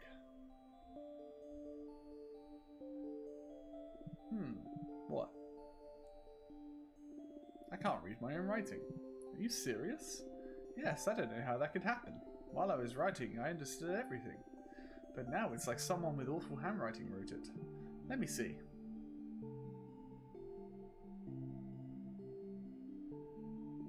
Do you understand what I wrote? Of course. Remember, I'm the awesome Sandro. Yeah, I guess that makes sense. All of this is going to be useful. Useful for what? For making carnivorism the perfect religion. Like I told you, when they assigned me your case, I designated a course adapted just for you. But I was missing some minor details to make sure there were no loose ends. After having created the Great Bleeding Pig, and now having all fundamental principles of carnivorism in this book, I'll be able to guide you better on how to make your animals happy, and bring you your customers back to your butchers. Cool, and what do I need to do now? You need to look for the sanctuary. A place where all the followers of carnivorism can go to demonstrate their faith. Like one of those churches? Exactly. A place where carnivorists can go to pray, sing, die. I'm still not sure how they're going to show their devotion. Do you remember if the Great Bleeding Pig told you anything about... Oh, I came out of nowhere. Told you anything about that? I think he said something about never-ending happiness and interior warmth. It had something to do with faith, trusting in him and that kind of thing. Although I'm not sure. I think he said that. I'm having trouble remembering. It's normal that you can't remember what happened in your imaginarium once you've been disconnected. But don't worry. I'll take a look in your book and see if there's anything else in there. Anyway, going back to what we were talking about. You need to find a place you can use as carnivorous sanctuary. It doesn't need to be big. A hall or a normal room will do just fine. Ah, so we could use my room as a sanctuary? You mean the back room at the butcher's? Yeah, the abattoir. That's where I always play with my animals and slice them up. Yeah, it'll be a perfect place to set up a sanctuary. But doesn't it belong to your mum? Yeah, but you don't need to worry about that. My mum and I get along so well, I don't think it'll be a problem. It's not that easy, Agatha. If you want carnivorism to be recognized as an official religion, we need the sanctuary to belong to you. So if you want to do it at the butcher's, it'll need to be in your name. So I'll ask my mum to put... Oh, wow. So I'll ask my mum to put the store into my name? Easy. Well, but that should solve the problem, right? Yes, but would your mum be willing to do that? I'll ask her now, but I think she'll be okay with it. Okay. Talk to your mum, and if you manage to persuade her, let me know. But remember, we can't tell anyone what we're doing. Not even your mum, okay? I know. Don't worry. Okay, good luck convincing your mum. I'll stay here reading the Sacred Book of Carnivorism. If you need anything, you know where to find me. Okay. Hey, Sandro? Tell me. Can you teleport me to the store? That way I'll get there quicker and I won't have to walk as much. Of course, I prepared it for you already. When you leave here, you'll appear at the butcher's. Don't worry. Thanks. No problem.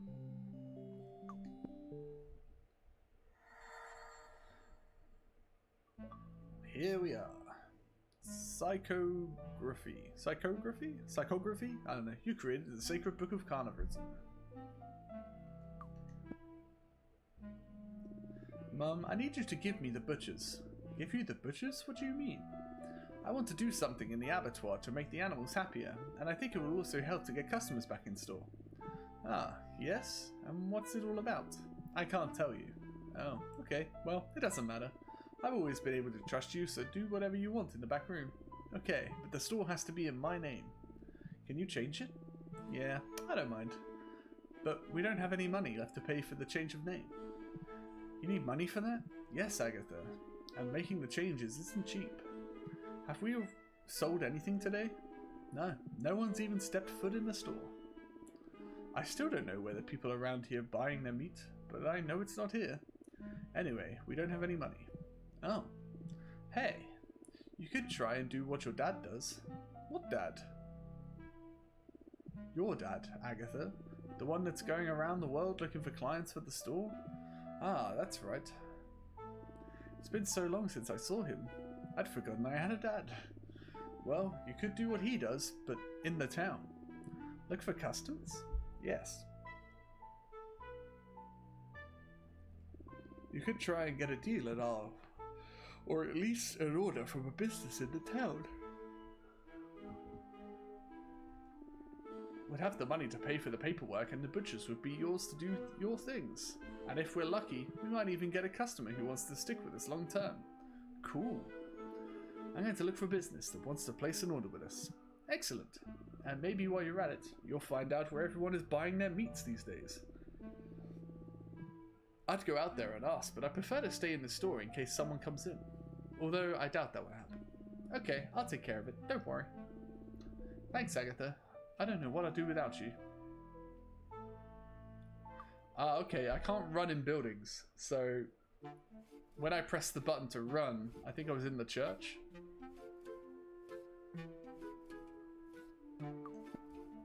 That's probably why I couldn't run before.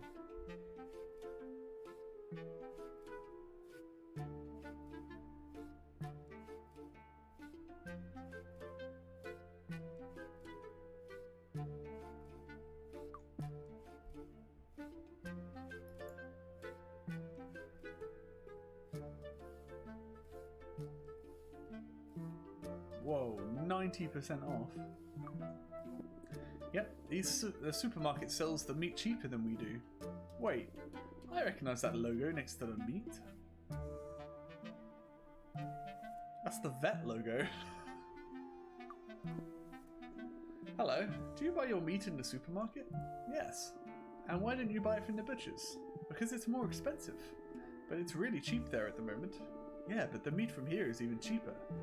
And what about the quality? We don't care. Well, you should. Yeah, whatever. Bah.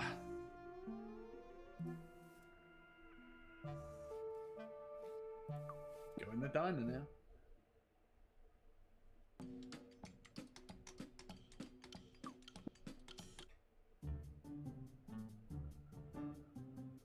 It's Adam Richmond. Man versus food and his milk tank. Try to beat our doggy burger challenge.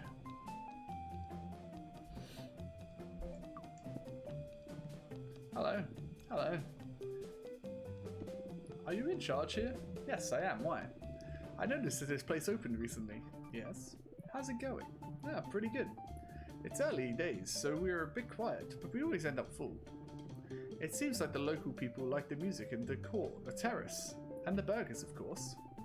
Okay, I'm pleased for you, but your burgers could be even cooler. What? Don't you like them?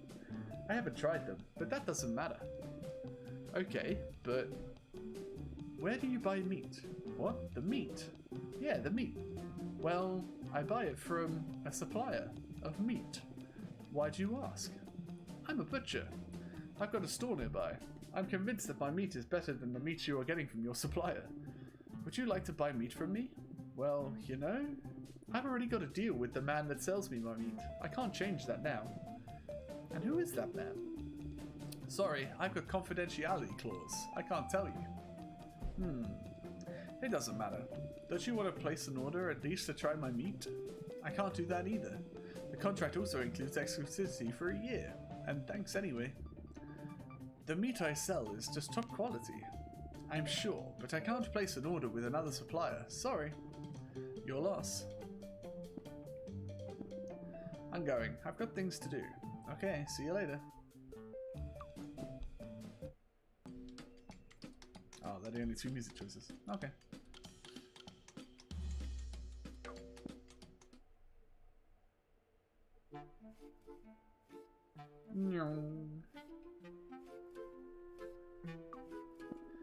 I recognize that logo with the dog and parrot, but I can't remember why. Oh yeah, it's the same one I saw at the supermarket where they advertised the cheap meat. That's a bit strange.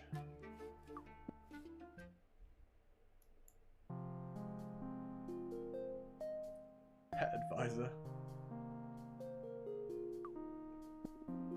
Hello, animal doctor. Hello. I'll ask him about the logo. Hey, something I wanted to ask. I saw your logo in an advert at the supermarket. Yeah, I used the same logo for the vet and my meat brand. Ah, so as well as a vet, you're a butcher? Sort of. Where are the animals? The ones out back? No, I mean the ones you make into meat. Yep, it's them. I make the meat out of dogs, cats, rats, and the like. Those animals aren't for eating. Because you say so? You must be a dietitian. I don't know what that is, but I'm a butcher. What's that got to do with it? If you're a vet, you should make the animals better, not make meat out of them. I tried that, and it didn't work. I don't believe you. Well, it's the truth. People brought me their animals so I could cure them, but once I told them how much the achievement of the operation was, they all ran away and never came back. They said they couldn't spend that much money on an animal, so their dead animals started to accumulate, and I had to think of a way to get rid of them. Then it occurred to me that I could sell the meat really cheap.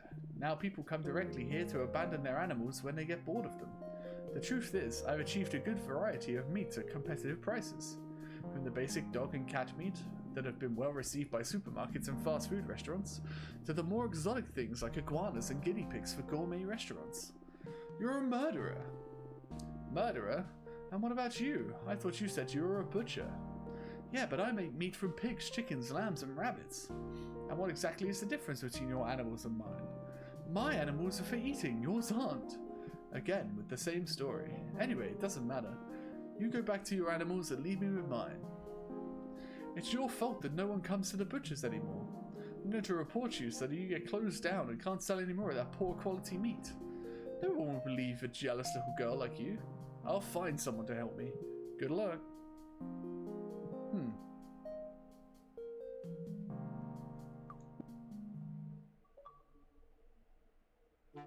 Assassin's Creed.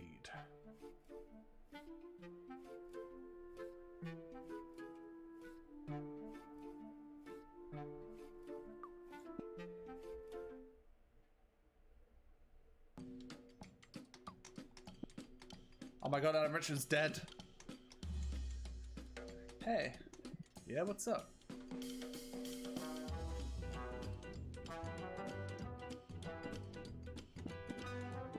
I know where you buy your meat for the burgers. What? How? I've been talking to the vet and he told me what he does with his animals. What? What are you talking about? Don't act like you don't know. He kills dogs, cats, and all other animals. He gets brought and makes some meat out of them. To sell it to supermarkets and restaurants like this burger bar. Your burgers are made of dog meat, aren't they? Do you think it's okay to sell such poor quality burgers? Hey, don't ignore me or I'll tell the police. No, wait. Why'd you buy your meat from that assassin? Well, you know, I need lots of burgers every day, and the only supplier that could give me enough meat was him. Besides, his prices are great, it's really cheap. And that's just what I need given that I've only just opened a restaurant. Did you say before that you had a butcher's shop nearby? I bet you know how tough it is to open a store. But what you need to get things by, get clients and all that. That's a terrible excuse. When I opened this store with my mum, we were looking at farms. And after visiting them all, we decided to use the one that had the best animals, which gives the best meat without worrying about the price. Because the quality of the meat is what's important. Yes, but Anyway, the days of dog burgers are over. I'm going to report you both to the police, you and the vet. No, wait, please. I've got a proposal. A proposal for what? To solve this problem. Look, I don't like the vet either. And the dog meat is cheap, but it's not particularly good. So I'd like to buy the quality meat you were talking about from you. Now that I've got lots of clients that come every day, and with the money I've got coming in, I think I could probably afford it, although I think we might have a couple of small problems. What? On the one hand, I've signed an exclusivity contract with the vet, which prohibits me from buying meat from the other supplier. And on the other, your butcher's is called Knife, right? Yes, why? Don't take offense, but I passed by there the other day and it doesn't look like business is good. And you don't have much meat to sell. So I don't think you're going to be able to prepare all the burgers I need. But if I can stop the vet from selling meat, we'll get our customers back in the store and we'll be able to buy more animals. And I'll be able to prepare all the burgers you need. Are you sure? Yeah, I think so. Okay, how many burgers could you prepare every day? I don't know, 20 maybe? 20? I need a lot more than that. Like 100 times more. That's 2,000 burgers a day? Yes. I can't prepare that so fast. I do it with my hands. I thought so. If that's the case, I'm going to report you. Wait a minute, I haven't told you what the proposal is yet. Oh, that's right. What's your proposal? My proposal is this. I'll deal with reporting the vet. That way the contract I've got with him will become invalid, and I'll be able to contract a new supplier without facing any legal issues. And what, you'll buy the burgers from me? Yes, but first you need to find a way to increase your daily capacity for preparing burgers. And how am I going to do that? You said you prepare all the burgers by hand, didn't you? Yes. Well, maybe you could modernize the process and look for a machine that can do it quicker. But I like to cut and prepare all the meat for my animals. I don't want to stop doing that. I only need burgers, so all the other things you prepare for the store you can do like you always do. And only use the machine for my orders. What do you think? Well, okay. Perfect. So I just need to find a machine for preparing the burgers. Yes, and in the meantime I'll deal with the vet. Okay, when I found a machine I'll let you know. Good, I'll be here.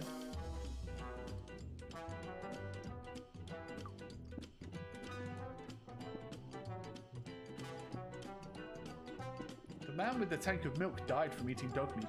Dead? What are you talking about? He's just savoring the doggy burger. Okay, let's go.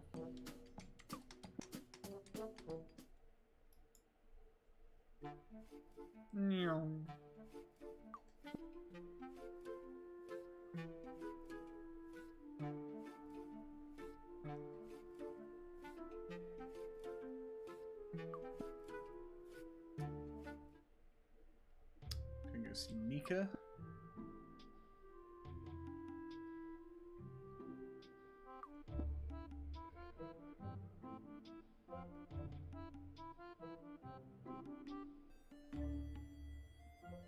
I'm going to ask her to make me a burger making machine.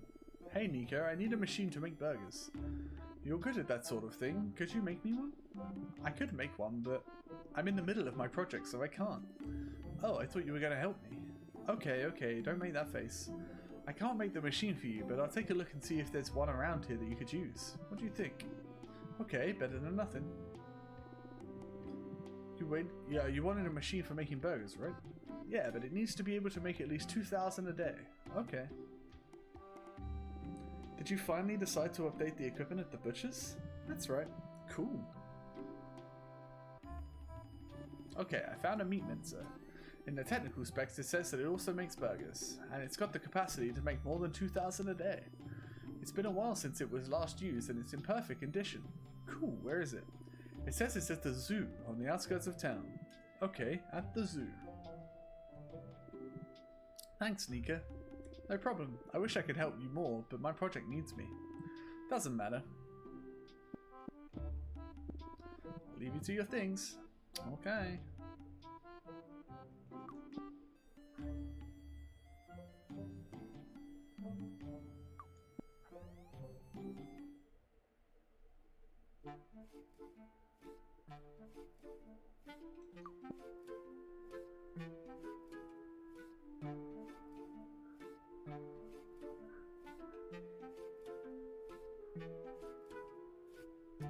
Ah, wrong one.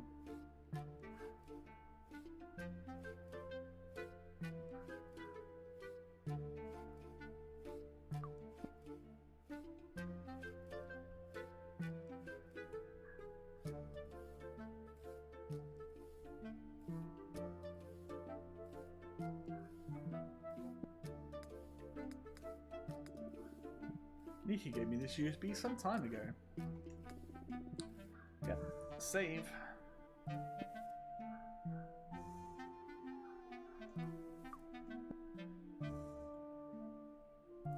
Hi. It looks a bit cramped in there. A bit, yeah. That's what happens when you're as fat as I am. Oh wow, is that just him fitting in the thing? Do you want a lottery ticket or what? That's like burning money, right? What? My friend Nika says that playing the lottery is like burning money. Well, it's not always like that. Have you ever played a fat black cat lottery? No. Okay, I'll explain how it works. The draw is happening soon, but you can still take part. First, you buy the tickets. You can buy one or a few, but you can only do it once. Once you've bought the tickets, you can't buy any more, so you can only play once. Then, at some point, the fat black cat will make the draw. If your ticket comes up, you win loads of money. And if my ticket doesn't win, well, you'll set fire to your money just like your friend said. If you want a better chance of winning, then you need to buy more tickets. And that's that. But think about it first before you spend your money, because like I said, you can only do it once. Do I need to decide now? No, you can do it now or later. Although the fat black cat is going to draw any time now. So if I were you, I wouldn't take too long to decide. You up for it or what? Give me one. Perfect, but first give me your money. Here's your ticket. The draw will be made soon. Come back later to see if you've won or wasted your money. Okay.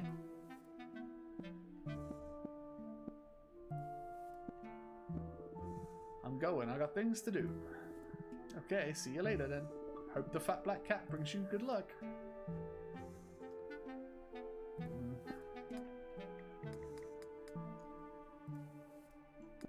Key to the butcher shop. My home key. Do you want to go back to the main menu? Yes. I can get my money back.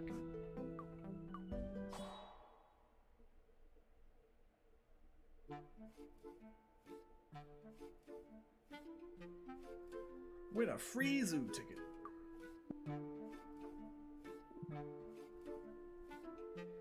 Hello. What are you dressed up as? A polar bear. But bears are bigger and fatter. I guess this is the best outfit I could find. You can just imagine that I'm a friendly polar bear, okay? And why are you dressed up like that? I'm helping a friend spread the word about her zoo. It's got some unique, beautiful animals that you should go and see. Are there any polar bears at the zoo? Well, no. Of course, that's why you don't know what they look like. Anyway, you like animals, right? Yeah, animals are cool.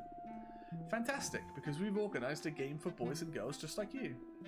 You can win a free entry ticket to the zoo if you answer correctly a series of questions. And if you don't, it doesn't matter. You can try again until you get them all right. Although if you give up and have money, you can always buy a ticket. What do you think? Do you want to give it a go?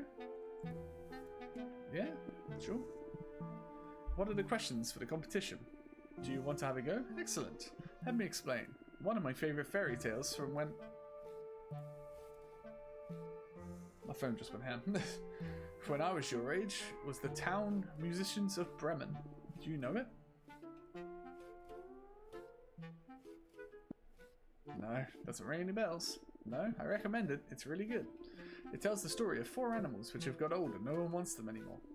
But when they meet each other, they combine forces to take control of a country house. And they achieve amazing things like making a living from music. Anyway, like I said, the Bremen musicians were 4 animals. And to win a free ticket to the zoo, you need to tell me which of the animals they were. I've just realised in Majora's Mask, the musician's mask is called the Bremen mask, and it's like a rooster, so that's cool.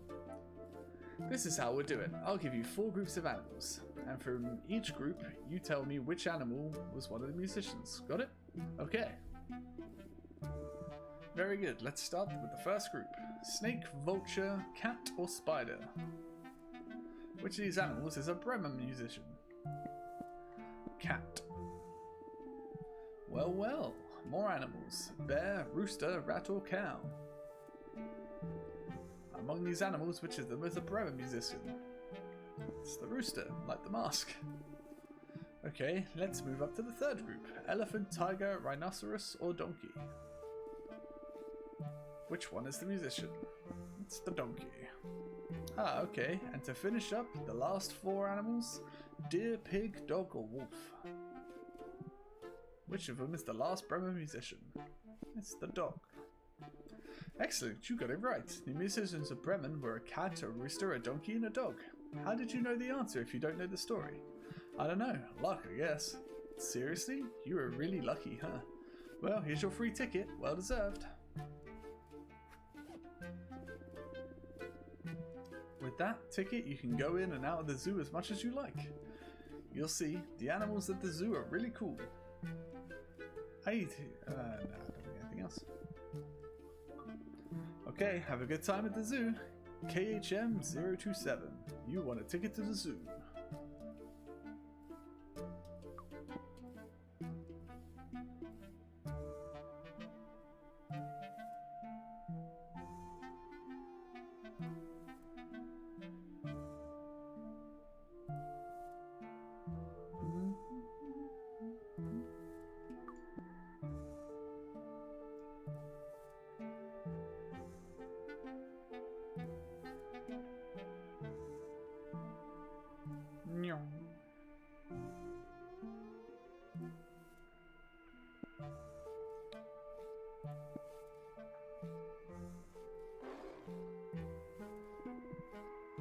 What was that? Something's getting closer. What is that? Whoa, so cool, it's a tiger bus. Or maybe it's a big cat, not sure. Anyway, it goes to the zoo, so let's get on. I have a cat bus plushie somewhere. Well, it's Jordan's, it's not mine, but it's around. There are so many animals. Cool. There's a dinosaur.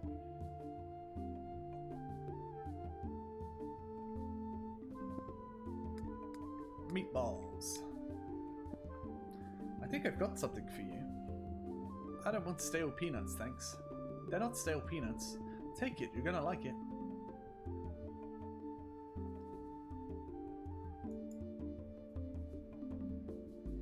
Do you know what it is? Yeah, of course I do. I'll never forget my old man's meatballs with weird herbs. That thing with the wildebeest blood gives them just that touch they need. I'm glad you like them. Your dad asked me to give them to you.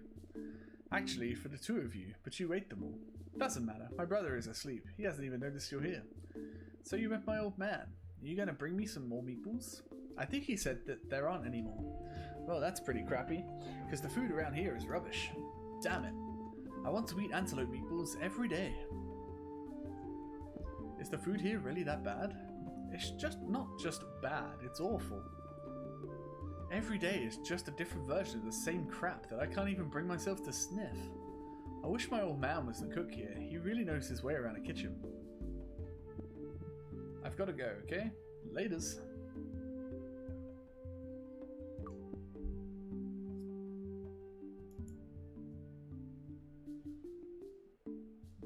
Go vegan. Hello. Oh, hello. Sorry, I was just so focused on programming this machine that I didn't see you. Although now I think of it, only zoo staff are supposed to be in here, and that's just me. Ah, doesn't matter. What can I do for you? What are you doing? I'm inputting recipes, almost said receipts again. Recipes into this machine. Food recipes? Yeah. This morning I put together the menu of the week. Pepperoni pizza flavoured plankton for the turtles. Triple burgers with extra fried cheese for the raccoon and the jaybird. Invisible, silent and bland chips for the McKells. Fat IT guy with a Hawaiian shirt with a whipped cream topping for the Dilophosaurus. Good Jurassic Park, Dennis Nedry reference. And plasticine herrings for the penguins. I've still got to think of something for the lions. I'm not sure what to give them. So you're like the zoo cook? I guess so, although I just type the recipes into the machine. Then the machine takes over and materializes the ingredients out of thin air and makes the dishes just like that. What do you mean it materializes the ingredients out of thin air? Exactly what I said. I don't need to buy the ingredients to put anything in the machine. I just have to tell the machine what they are. And the machine searches for the chemical composition so that it can make them. Later, it follows the steps in the recipe, prepares everything, and cooks it. It's a bit like a cooking robot from the future. I see. Before, I had lots of machines and each one took care of something. Wash the veggies, peel the fruit, make the sauces, make the gratin. I even had one for mincing the meat. It took me a while to get used to it because the smell of meat and blood makes me dizzy. But I didn't have a choice. Anyway, I had lots of different machines and each one did something different. They took loads of space and used up loads of electricity, but now I can do it all with just one machine. It's amazing. Although, last week the lions arrived at the park and I haven't found a dish that they like yet. Every day they get sadder and I even get more worried. I built this park to take in animals, protect them and make them happy, so I need to find something they like. Or they're going to die of hunger and sadness. Oh, I don't like the animals being sad either. Don't worry, young lady, I'm working on it. I'm not going to give up until I find something. You'll see, the lions will be pleased with their food soon. Wait, what? Did you say you had a meat mincer? Yes. Could that machine prepare 2,000 burgers a day? Of course. I remember that one time the raccoon was really hungry. The mincer was at its full capacity, and it prepared 2,584 burgers in one day. Why do you ask? I need that machine. Do you still have it? Yeah, but why would a girl like you need a meat mincer? None of your business. Now that you have the machine that prepares food just with the recipe, you don't need the meat mincer, do you? I don't think so. Cool, I've got a proposition for you. I'll help you find a recipe which the lions like, and you give me the meat mincing machine. What do you think? Wait, hang on a minute. I've had to study lots of biology, zoology, and nutrition to investigate and find out what the animals like to eat. How are you going to help me find a recipe for the lions? It's nice that you're concerned about them and want to make them happy, but you are very young and I don't think you can help me. Yes, I can. I know lots about animals and I can help you. You'll see. Oh, you're so cute. So you know lots about animals, do you? Okay, very good. Let's play Feed the Lions. Let's see, tell me the ingredients and instructions for preparing the dish you'd like to try. I know a recipe that I'm sure they'll like, but I don't know how to prepare it. I need to get a hold of the recipe. Ah, you sound like you already had one and you knew how to prepare. Well, if you find that recipe, and you know where I am, I'll carry on with my investigations, okay? Whatever you say, but you'll give me the meat mincing machine if I bring you the recipe, right? Of course, no problem. Cool, see you later. See you soon.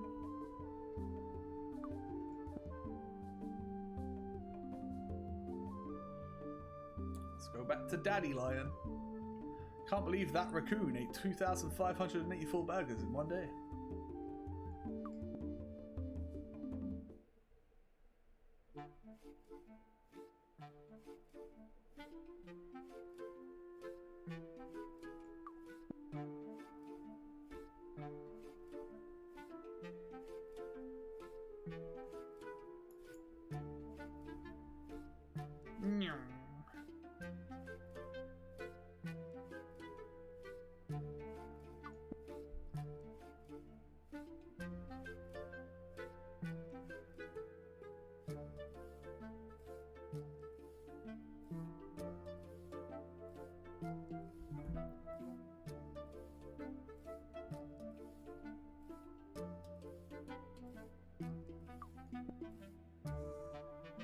Want that guy's sandwich?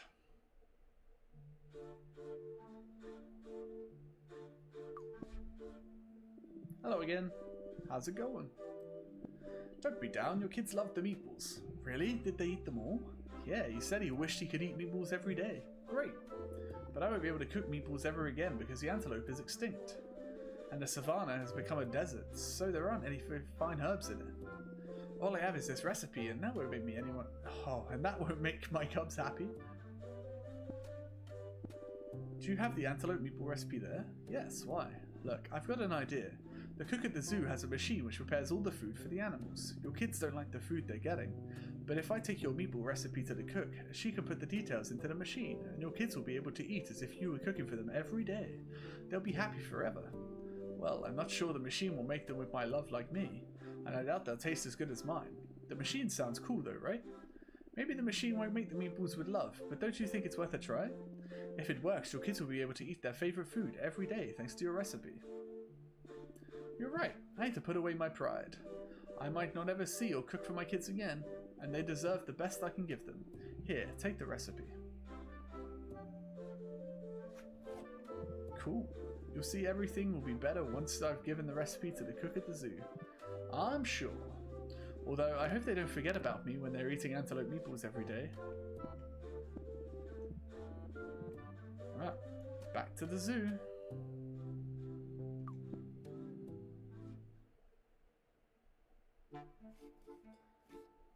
that sandwich.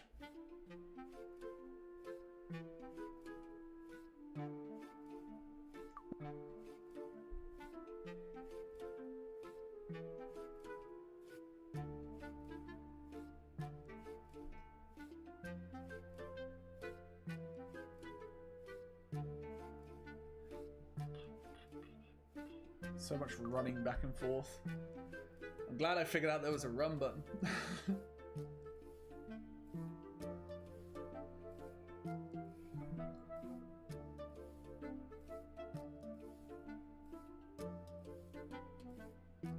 She's wearing Crocs.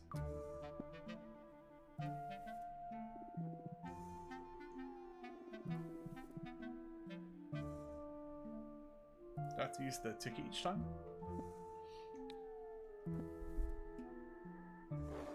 I do.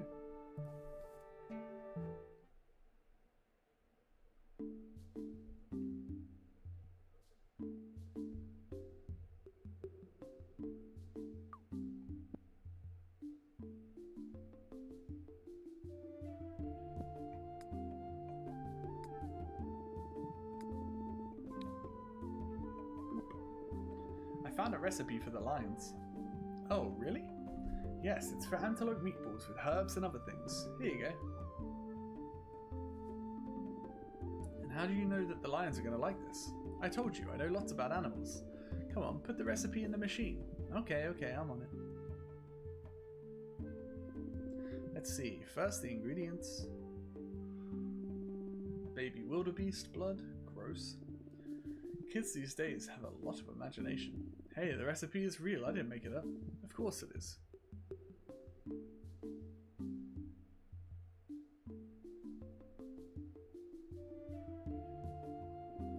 Nothing's happening. It needs all the instructions before it will start. Hang on a second. Ready. Now it's the machine's turn. Ready the ingredients, prepare, cook and serve.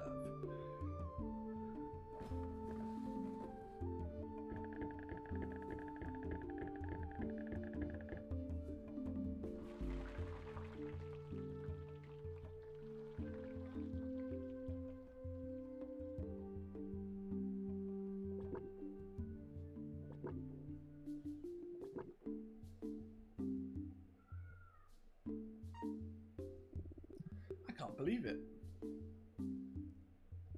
What's up? It worked, didn't it? Yeah, the lions loved your dish. They're not hungry anymore and they're happy.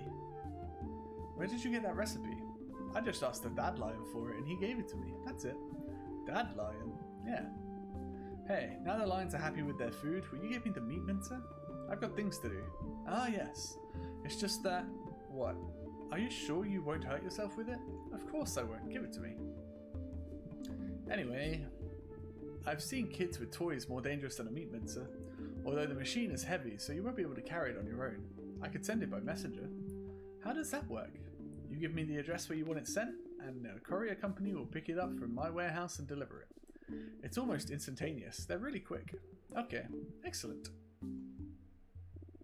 Let's see, the package that needs to be sent is the Fibonacci Meat Mincer Model 112358. Does the recipe machine send things too? Yeah, I told you, this machine has a lot of functions. Type of the delivery? Urgent.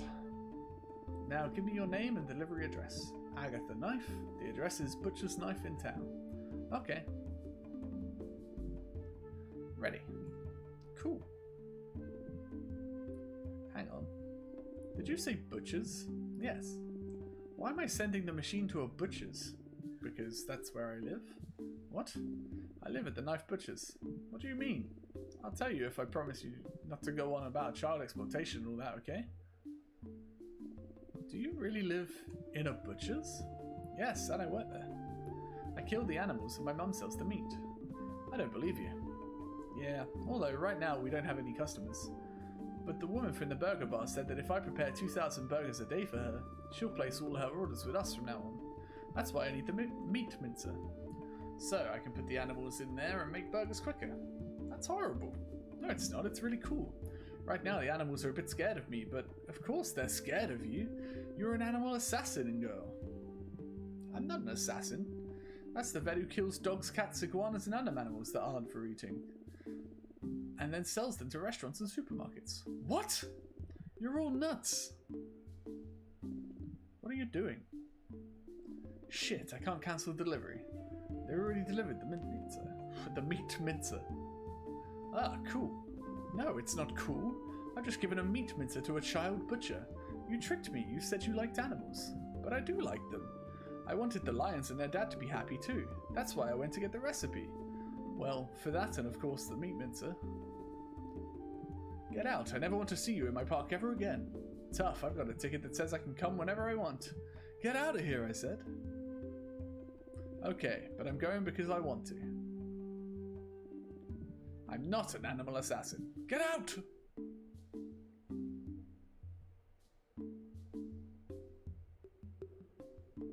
I don't like her anymore. These are like Egg and George now. When I give him the bit fix. You got a machine to prepare 2,000 burgers in a day.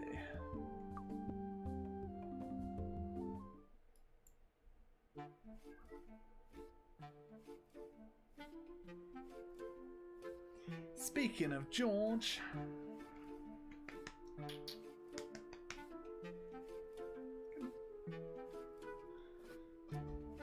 it's my little lion. Here he is.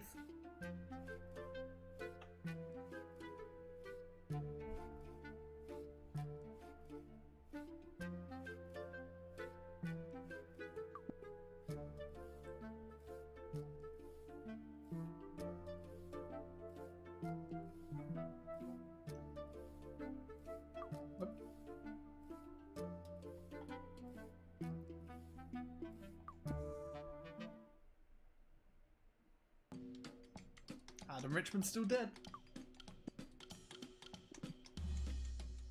Hey. Yeah, what's up? I got the machine. I found a machine that can make loads of burgers. Yes, that's great. But I can't prepare the burgers yet, because my mum and I don't have the money to buy the animals. Don't worry about that.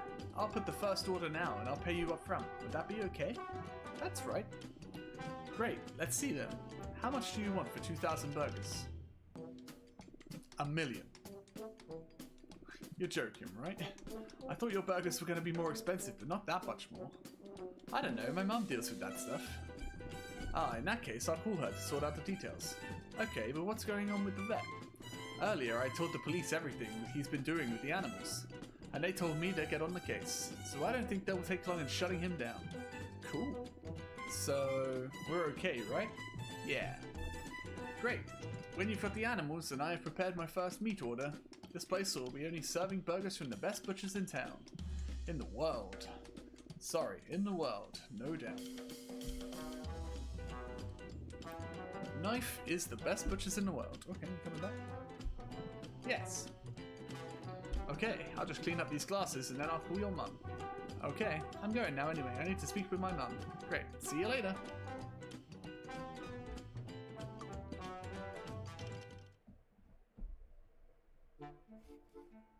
Nyong.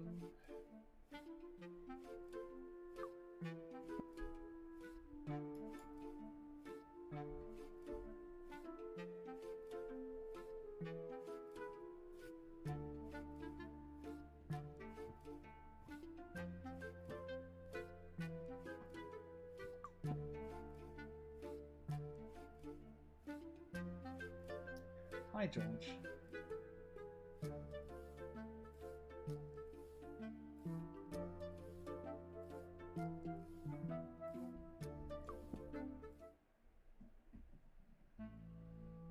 George, just sit.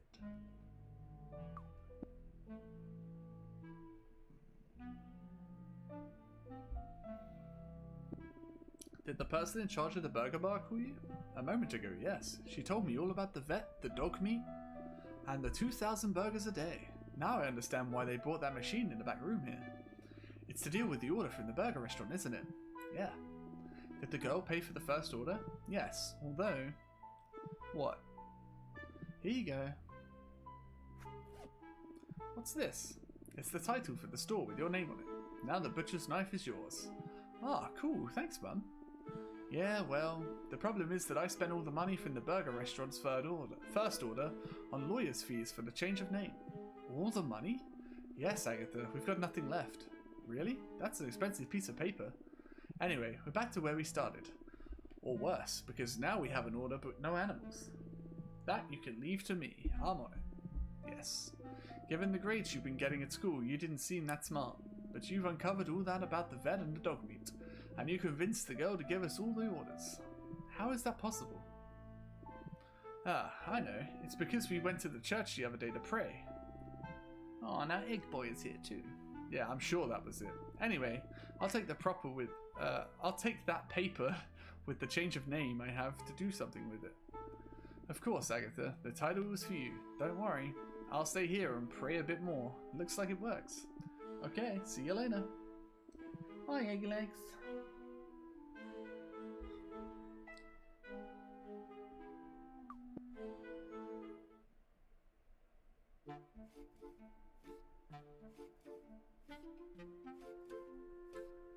I'm gonna go all the way to the circus. Hey, boy. What are you both doing up here?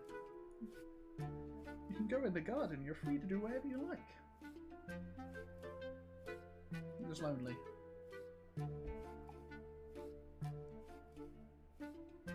I'm sorry, Egg. There's no room up here for both of you.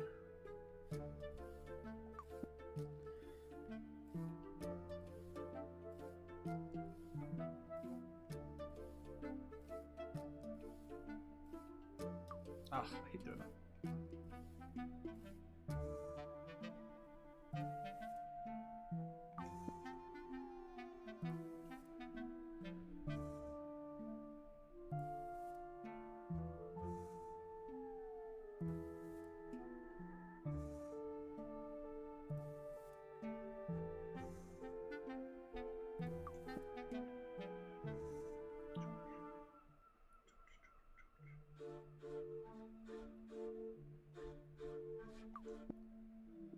Hello, Lion.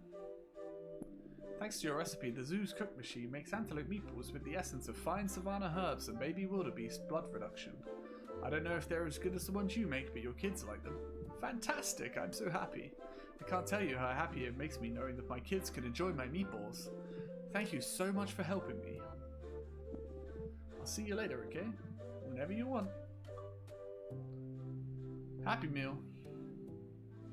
You made the dad lion happy.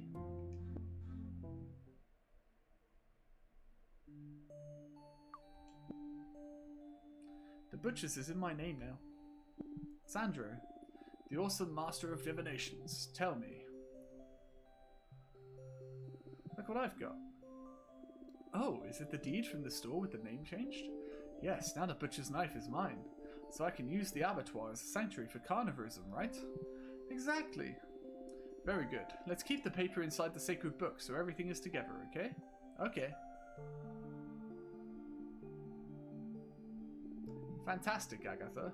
You're making lots of progress and carnivorism is taking shape. Okay, we need to get on with it because I've got an order from the butchers, and we don't have any money to buy animals yet. Ah, that's exactly what we're going to do now. Oh, really? Yes, the moment has arrived to let the animals know about carnivorism. The animals? Isn't carnivorism a religion for people? I don't think so. Where is it now? I read it earlier. Here it is, look. According to the sacred book of carnivorism, those faithful to carnivorism will be those who fear being disemboweled, eaten by the disheveled, insomniac prophetess. So the animals will be the faithful carnivorists, and you'll be the prophetess of carnivorism. Prophetess? Yes, you'll tell the animals what they need to hear so they become faithful followers. Although first you'll have to convince them to go to the sanctuary. But I need to buy the animals from the farm, and I don't have any money. The power of faith, Agatha. What? If you can convince the animals to go to their sanctuary, you don't need money. If you say so. Remember, you should trust me. I'm your awesome teacher. True. Okay, I'm going to ask my mum where the farm is, and I'll go over there and tell the animals all about carnivorism. Let's see if they want to come to the abattoir. Magnificent! To tell them that they'll be able to meet the great bleeding pig. and that you'll show them how to achieve eternal happiness, that kind of thing. I'll be here if you need anything. Cool. I hope they got rabbits and lambs. It's been ages since I've seen any. I really miss them.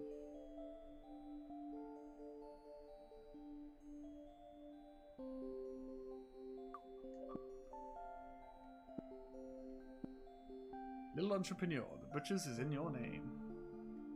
Can you teleport me to the store? Of course. Egg boy, you know you're not allowed up there. Come on. Done. Now when you exit through the door, you'll appear in the store. Thanks.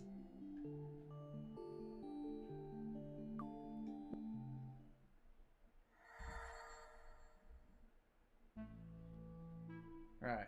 I'm gonna go make a drink and stuff. I'll be right back quick. Just means George is gonna be... I muted my mic accidentally. George is gonna be annoyed at me because he's on my lap. Right. I'll be right back.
Okay.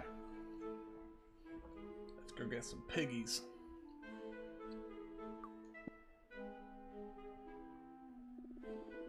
Hey Mum, where do we buy the animals? At the Allen family farm, don't you remember? Well, I remember going to lots of farms before we opened the store to decide which had the prettiest and tastiest animals, but I didn't know which one we went with that one in the end. Yeah, I still remember your face when you saw your first little pig. It was in the barn at the farm. You hugged it so hard that it started bleeding from the eyes and the snout, until he drowned in his own blood. Fucking hell. Really? I don't remember that. No? You cried all the way home because you were so sad that you killed a pig.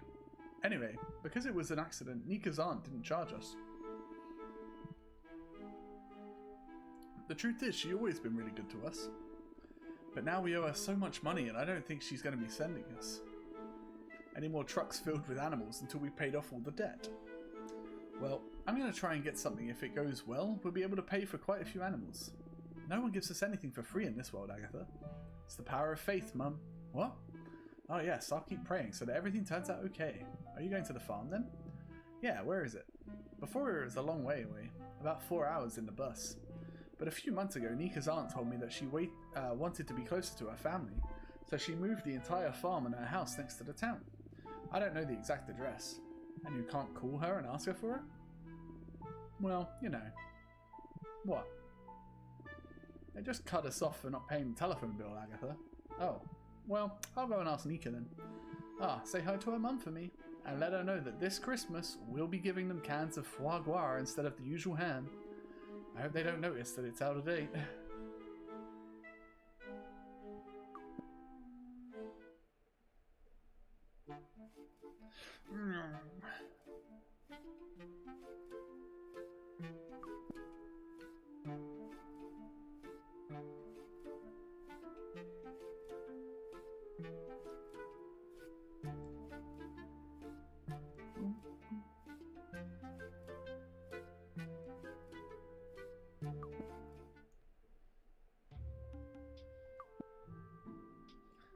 I want a picture of Grumpy Cat in my house. Whoa. What's she been drinking? Nika? I love you so much, Agatha. Yes, I love you too, but could you tell me where your aunt's farm is? I need to speak to her animals. Of course, for my friend the butcher, anything. So, I can't remember where my aunt lives.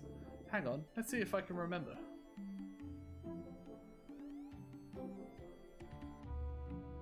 The child is drinking. Drinking heavily. This cognac and cocoa tastes amazing. Are you going to tell me where your aunt's farm is, or just keep getting drunk? Okay, I'm on it. I've just spoken to my aunt, or at least it was someone who looked just like her. I'm not sure where the lumps of cocoa... Wait, I'm not sure. There were lumps of cocoa floating all over the place and everything was blurry. Anyway, while we were bathing in a river of cognac, she asked me to tell you this. To make your way to my farm, you will need to show your faith and pray before the ones with the made-up faces. Source of fits of laughter, and some of tears and terror for others. Show your faith once, twice, and thrice. Only then will you find what you search for. And what does that mean? No idea. My aunt said you'd understand. Hang on. You weren't given that bottle by a man called Sandro, were you? What? Never mind. Can you repeat what your aunt told you? Cheers!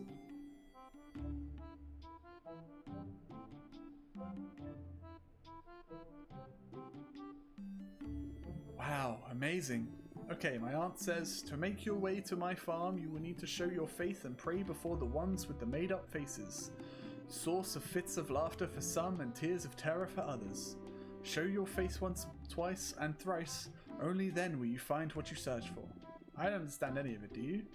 A made-up face. Fits of laughter and tears of terror? Have faith 3 times over? I'll give that some thought and see what I come up with. Do you want me to repeat it again? No need, thanks.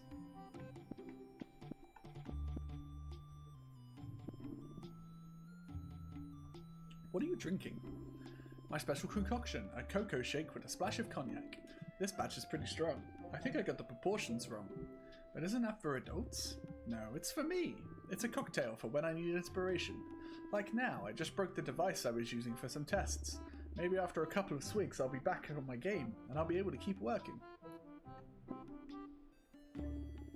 Hey Nika, I'm out of here. Okie dokie, later.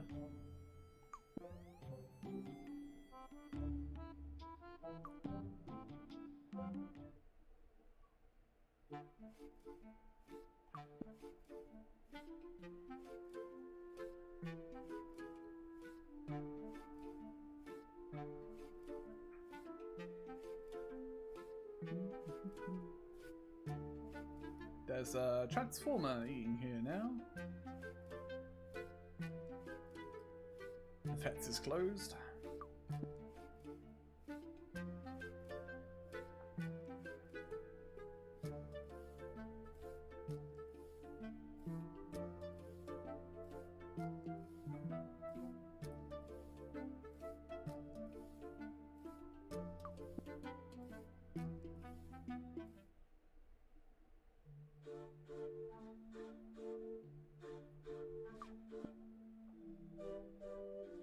Nika said that to get to the farm, I had to pray 3 times before the ones with made-up faces, or something like that. And that those beings made some people laugh and others cry. I think the made-up faces that Nika was talking about are the clowns. Maybe they're like gods of great breed of the great. Oh, Jesus Christ! Maybe they're gods like the Great Bleeding Pig. Okay, I'm gonna try and do what the message said. I think you do it like this. Hello, clown. I'm not sure you can hear me, but I'm here to show my face so I can go to the Allen family farm. Like I said, I've got lots of faith, okay? I hope he heard me. How's it going, clown? I already told your friend, but I'm telling you too. I have faith. Lots of faith. Loads of faith. And I want to go to the Allen family farm. I think this is the right way.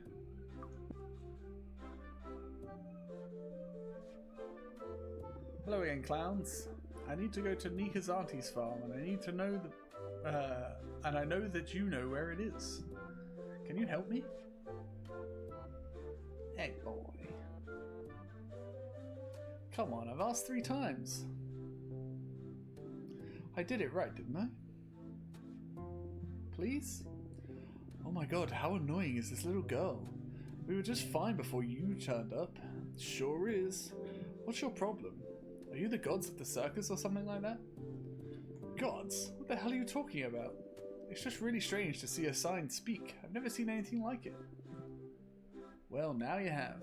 But I don't understand. People and animals speak, not signs. Why do you speak? I don't know, because I can. Can you get lost now and leave us in peace? No. I'm looking for the Allen family farm. And why should I care about that? This isn't tourist information. But my friend Nika told me to come here and ask you. Well, I think your friend is playing a joke on you. Dude, isn't there a farm just over there? Do you want to shut your mouth? Hey, don't tell me to shut up. There was definitely a farm over there between the mountains. Yeah, stupid. Do you remember the stink of manure every morning? It's true, it stunk. See how there was a farm? Of course, there was a farm, stupid. That's why we hid it, so we didn't get that awful smell. Ah, I didn't remember that. Idiot. Where is it? I can't see it. Oh my god, you're so annoying. Hey you, we're going to show you where the farm is. And then we're going to get out of here to join a different circus before the stink arrives. Okay. Little girl, move out the way, please. Ready? Let's do this.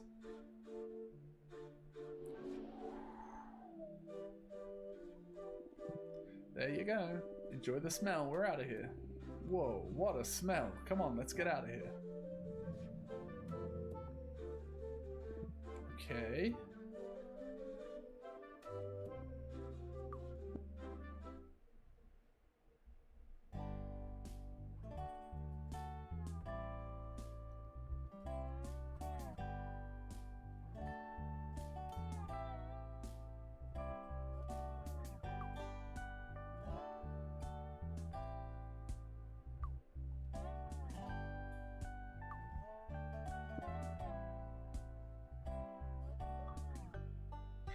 I was late. Faith moves mountains. You discovered the Allen family farm.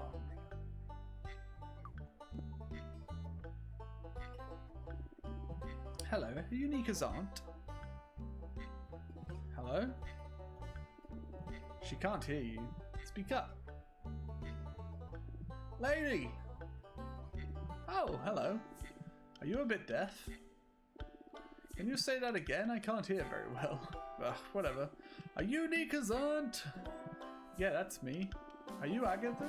Mrs. Knife's daughter, aren't you? Yes. You've grown so much since the last time I saw you. But you've still got the same hair and those bags under your eyes.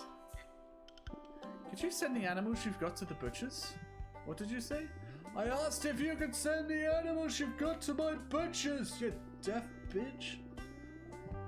Oh, of course. What you've paid for the last 18 livestock deliveries I sent you. We don't have any money at the moment to pay you at the moment. But although things are tough right now, soon we're going to have lots of customers in the store. And lots of money to pay you with what we owe. Yeah. I've just secured an order for burgers, but I need the animals to prepare the meat. And I need the money to look after the animals and maintain the farm. So couldn't you give me 2 or 3 at least? Sorry, but no. Well, carry on, I guess. Well, I'm going. See you later, and tell your mum I'm sorry, but I can't give you the animals for free.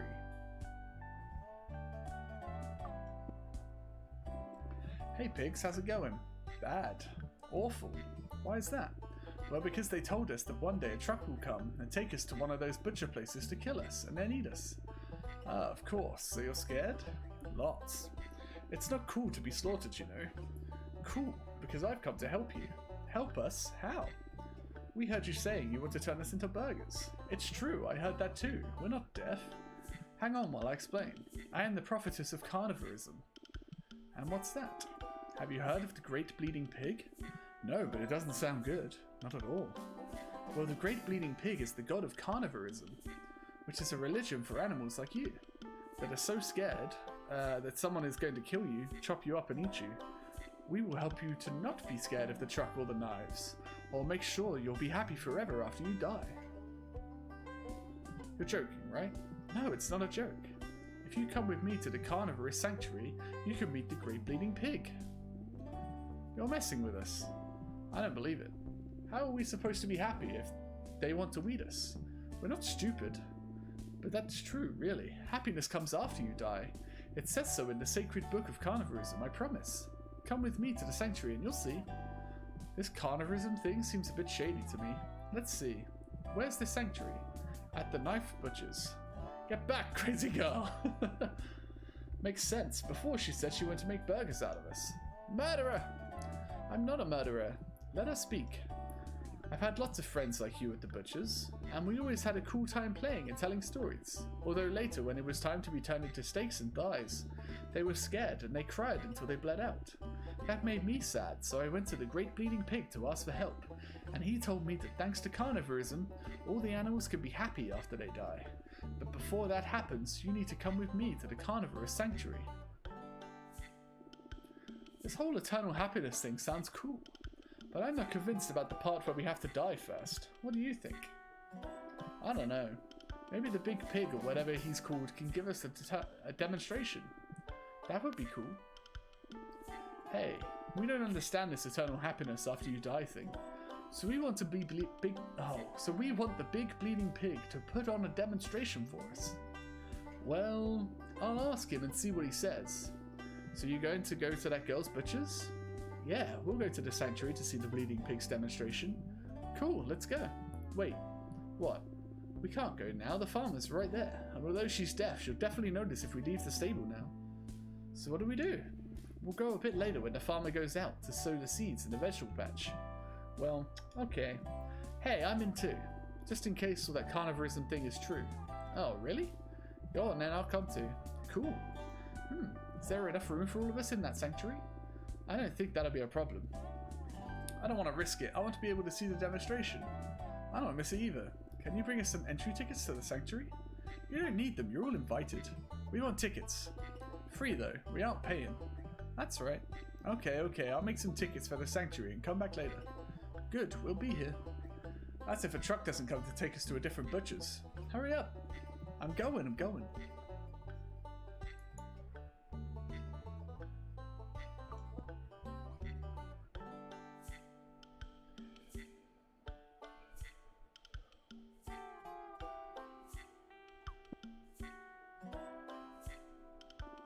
Hello hens, chickens, rooster and eggs. Do you know about carnivorism? Yes, we heard what you said to the pigs and the sheep downstairs. Ah, cool. We want tickets to the sanctuary too. If that big bleeding pig will do a demonstration, I'll come too. And me, I don't want to stay here on my own. Okay, I'm going to sort out tickets for all of you, and when I have them, I'll bring them over. Because everything you've told us about not being scared of the knives and eternal happiness after we die is true, right? Of course, it's all true. See you later.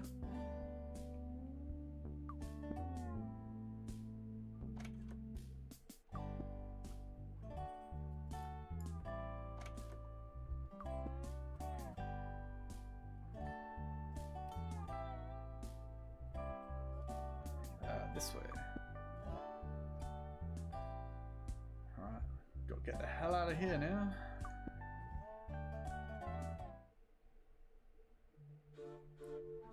At least I don't have to ride a bus every time.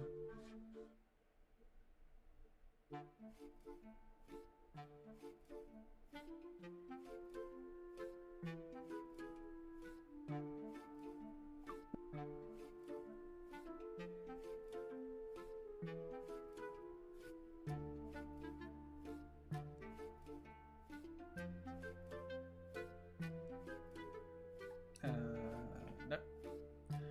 I was going the right way.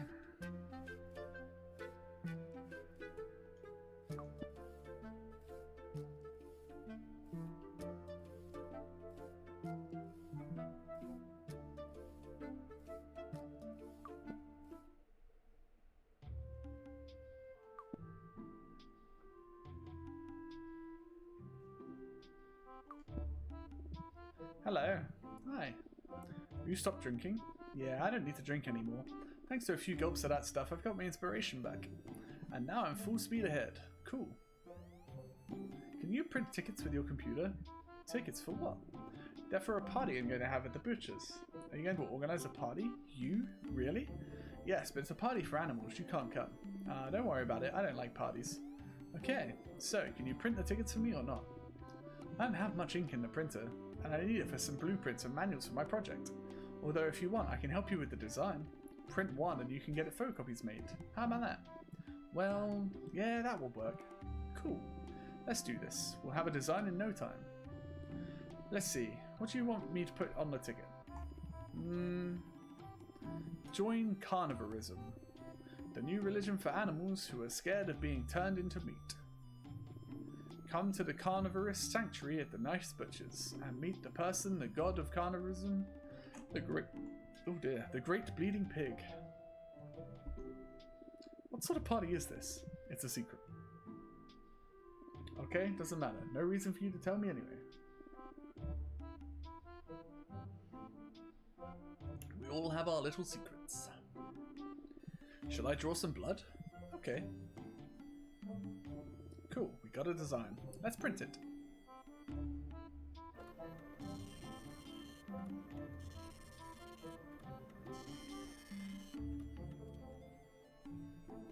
Job done. Here's your ticket design for your animal party. Thanks. No problem. That's what friends are for.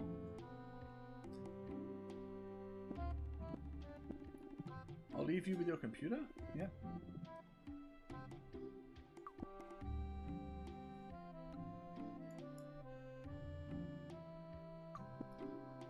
Let's go get some copies made.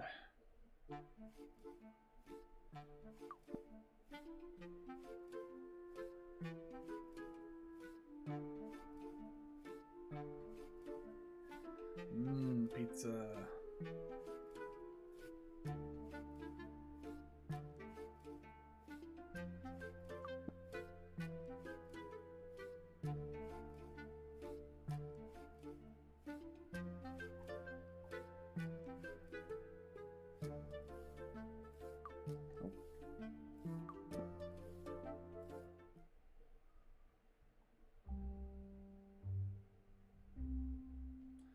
Can't run in the library.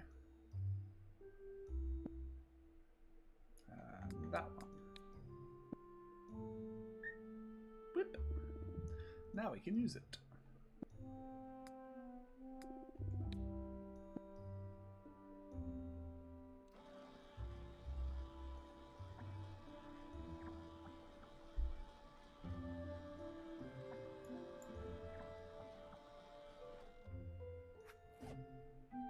Cool, now I've got loads of tickets for the sanctuary.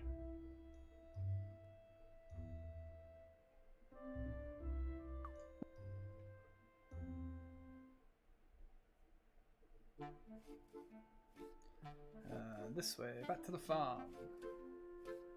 Give me your sandwich.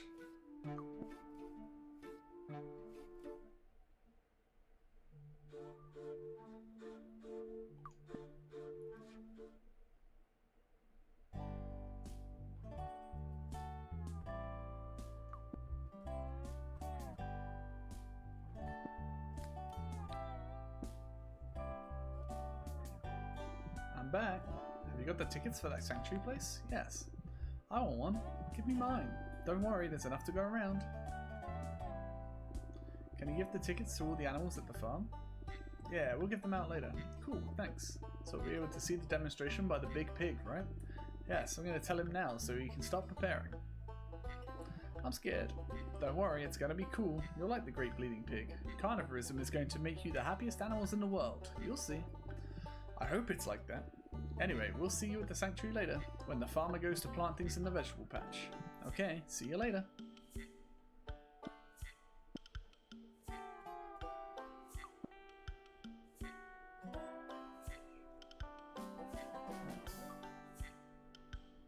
Private party. You handed out invites to the animals at the farm.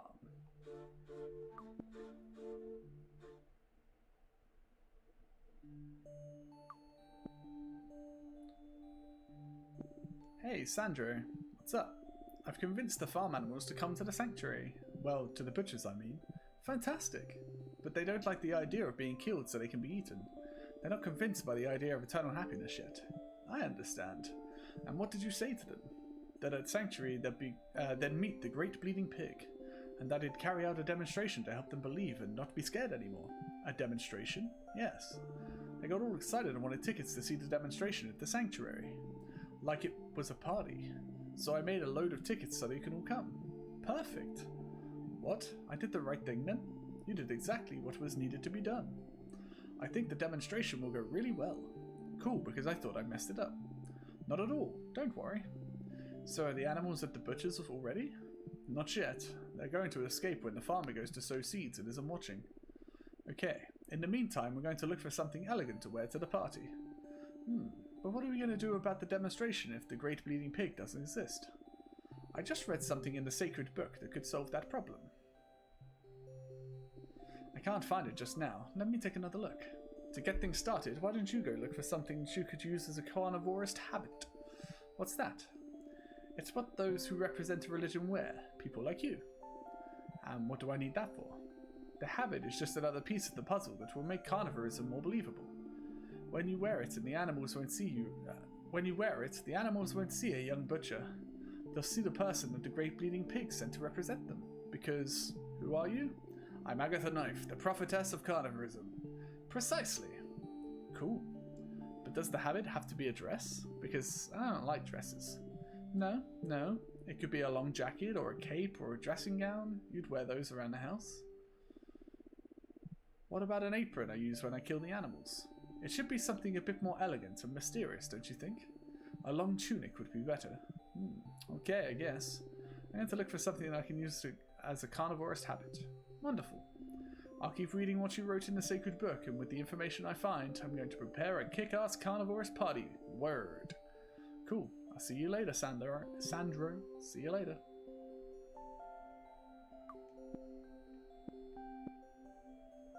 Take me to the butcher's. Hold on.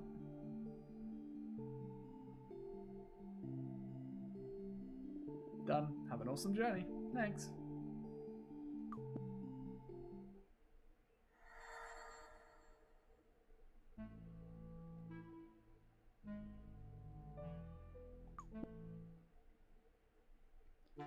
Yes, we're finally going into Comic Sans.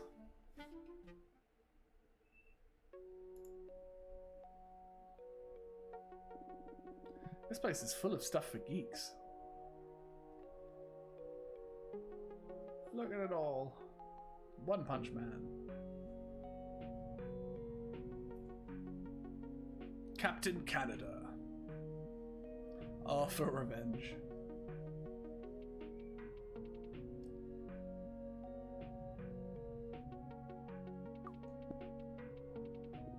That looks like a dressing gown or a snuggie. I don't understand why it's inside a glass case like it's something valuable. She's playing DS.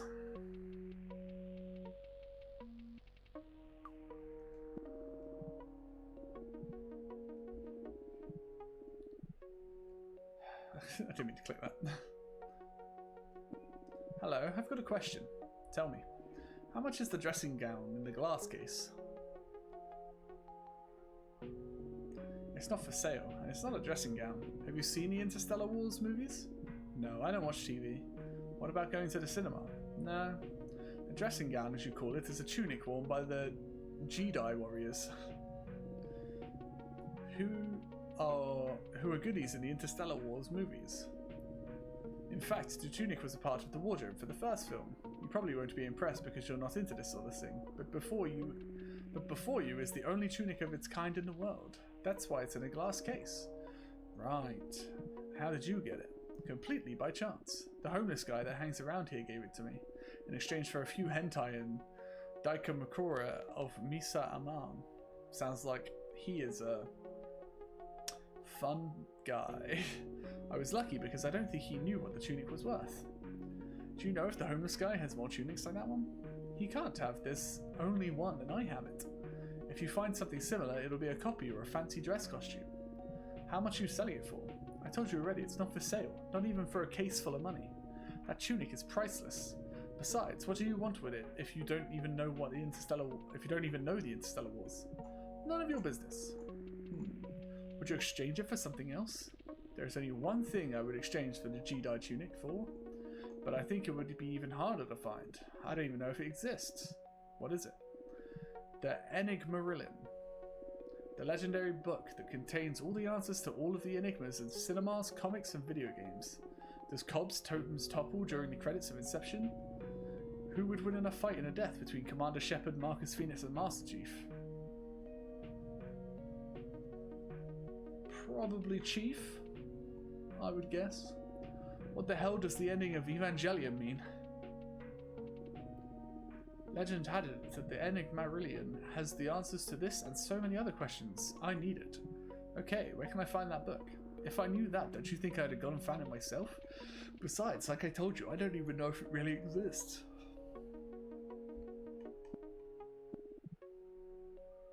I'm out of here. Okay, see you later.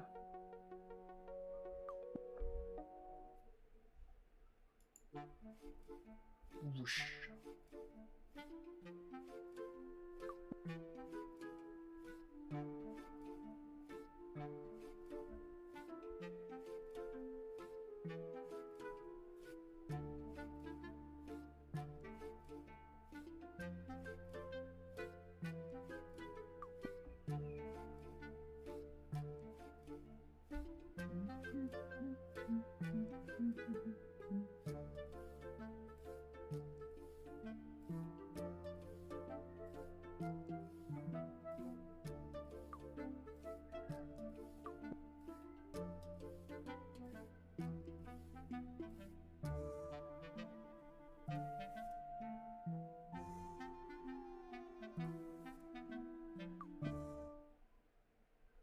Right.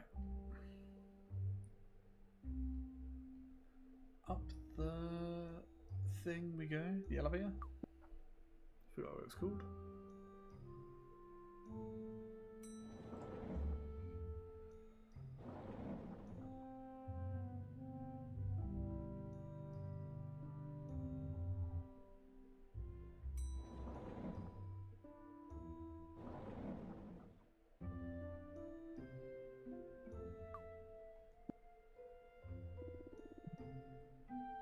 I don't think they'll have the Enigma book here, but let's check.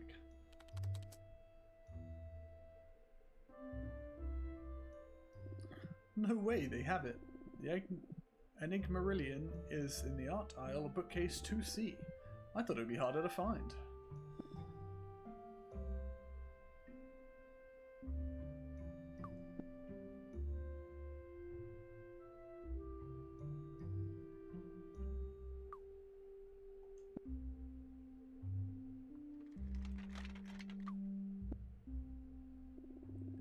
Enigmarillion should be in this bookcase.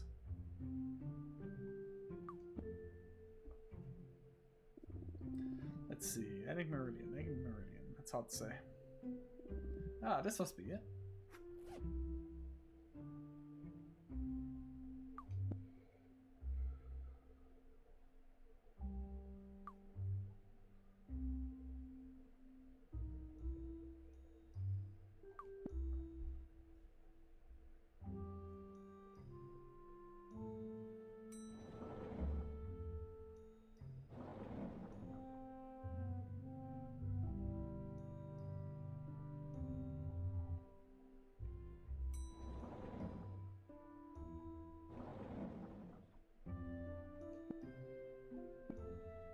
Okay. That's the only one that's in the right position, I think.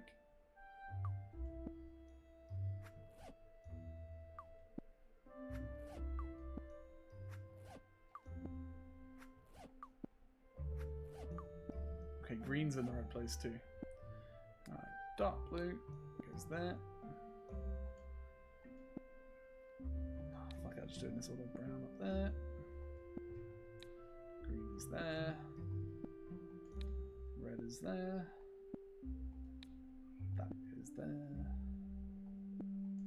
That one's there. And then boop.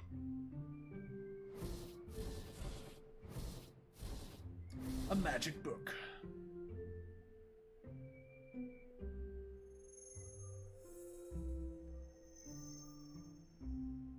Enigma Meridian. Did you see that? All the sparks? It was just like lightning.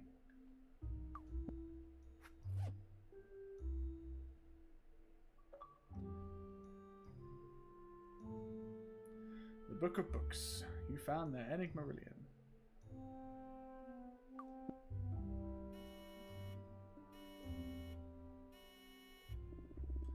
Sorry, do you have a book in your backpack? Yes. And do you have your library card? No. Okay. I need to inform you that to take books home from the library, you need a library card. You don't have one, but that's not a problem. It'll only take a moment to do one for you. I'll just need you to bring me some ID photos. Once I have the photos, I can issue you with a library card, and you can take as many books as you'd like. Other than those that are excluded from loan, obviously. So I can't take any books out until I have a library card? That's correct. In any case, once you have your card, you'll need to come to the desk each time you'd like to borrow a different book. I'll need to introduce the information into the system so that the loan is properly recorded. That's crappy, but okay, I guess. Wonderful. Bring me your photos and I'll gladly issue you with a library card, okay? Before you leave, please leave the book you wish to take out the cart just here next to the desk. Thank you, and apologies for any inconvenience. That woman sounds like a robot.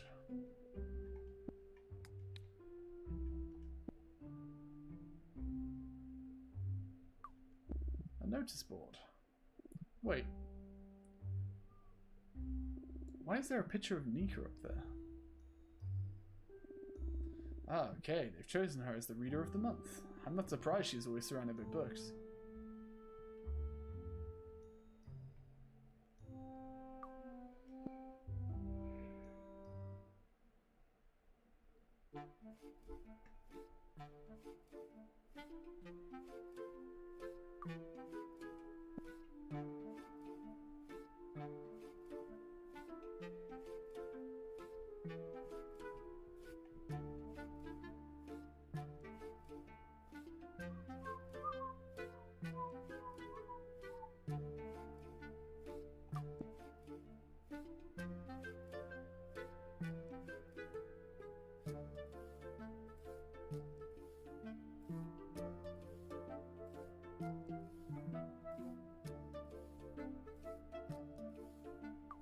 All the way back over to the butcher's shop.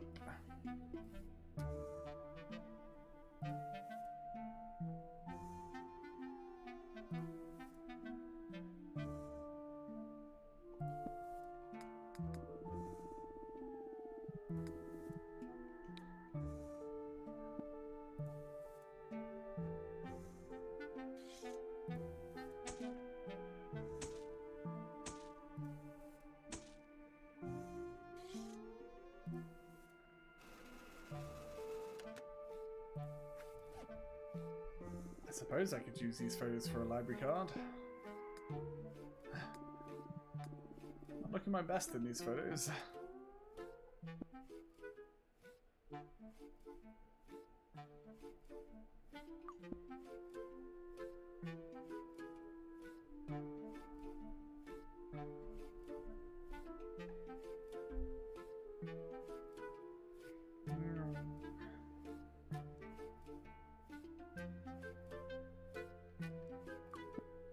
Now we'll go back over to the library.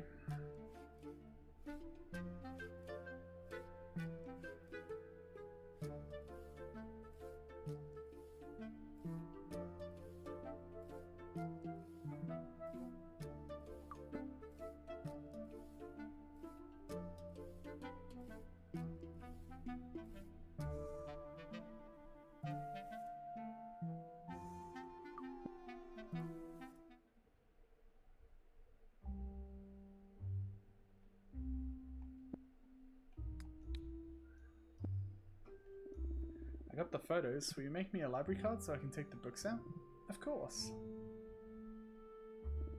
Before I make your library card, I need your given name and surname. Could you please tell me what they are? Agatha Knife. Thank you very much. If you'd wait a moment, please.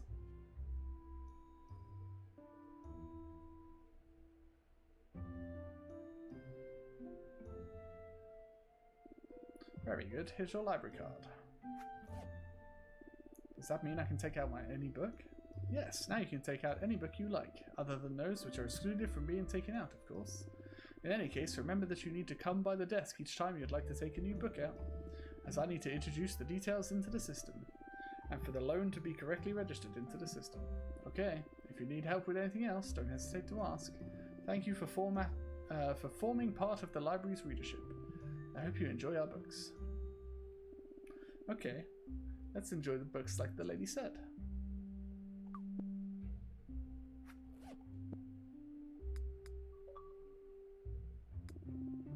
License to read. You made your own library card. Hello. Hello. Would you like to take out a book? Yes, this one. Excellent. Pass it to me for a moment, would you? I need your library card to process the loan. Thank you very much. Please wait a moment while I register the loan.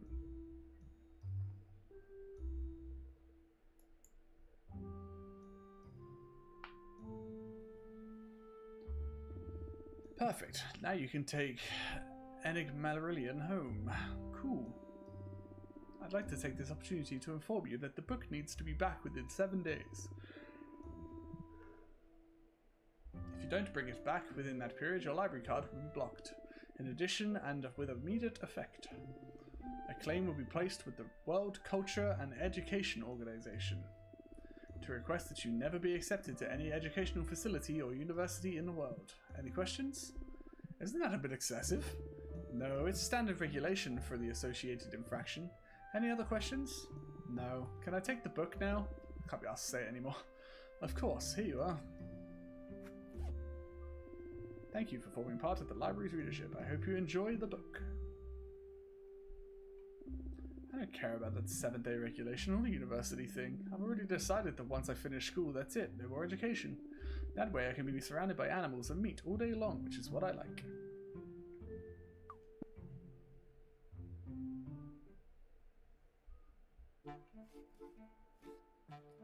Back to the comic book store.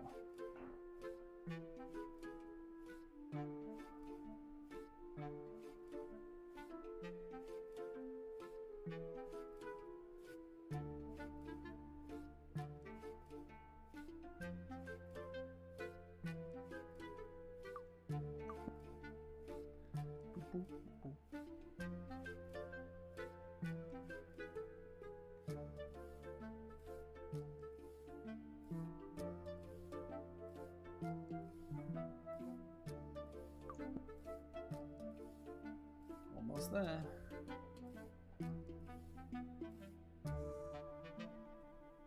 Is Egg still behind? Yeah, Egg boy. I say little, he's fucking huge. One of the biggest cats I know. Probably the biggest cat I know. I found the Enigmarillion. Seriously? Yeah, look.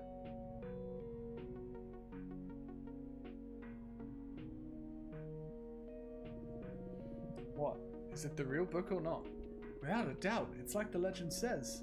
These pages are filled with solved mysteries. Cool, so you'll give me the tunic?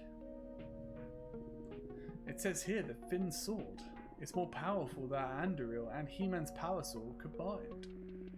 Are you going to give me my tunic or what? Oh, yes, of course, sorry. Don't you have one in a smaller size? No, I already told you there aren't any other tunics like this one. I'll have to cut some off at this one then. What did you just say? I'm going to adjust the freaky tunic so that it fits me. Actually, do you know how to sew? You're joking, right? That tunic is a unique piece, a collector's item. If you damage it, it will lose all of its value. The tunic's mine now, so I can do what I like with it. It's just that it's an original Jedi tunic. I get it, but you've got your book now. Yeah, but you don't understand what it is you're saying. There are people that would give their right arm to have that tunic in their house. Whoa, you're annoying. Okay, I won't do anything to the tunic. Do you promise? Yes, I promise. Really? Yes, really? Thanks.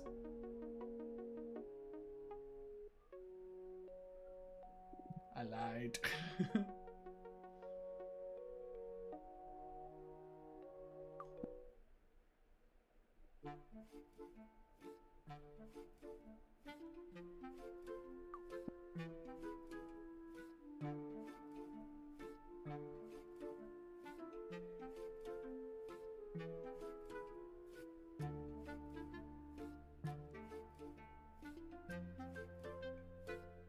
This one. Okay, I didn't realize. I thought that was the door for that. I thought they were just the windows.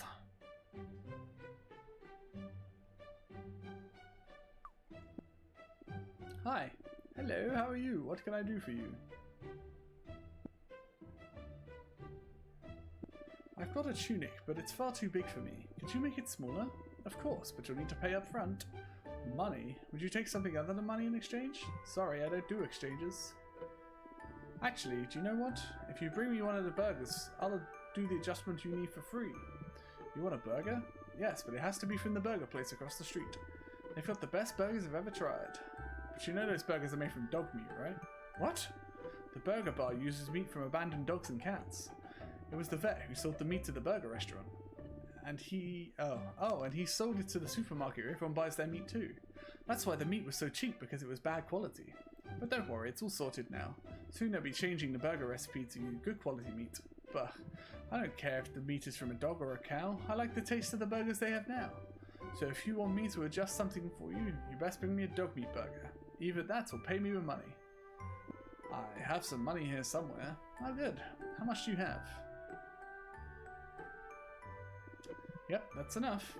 Give me the garment that you want adjusted. What do you want me to do with this tunic? It's too big for me. I need you to adjust it so it fits me. Very good. Give me a minute.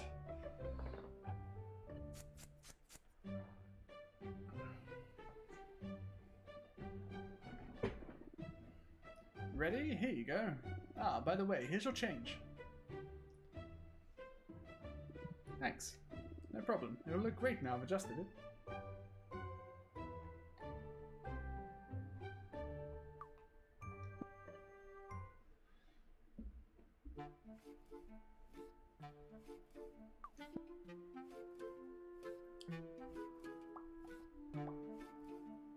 Need to go back and see Sandro.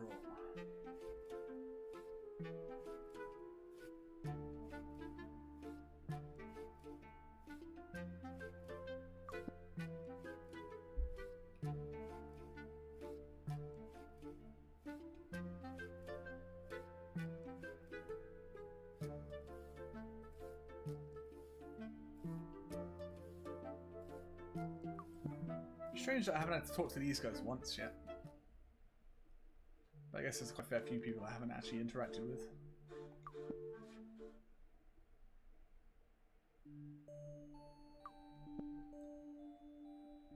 I found this to use as a habit.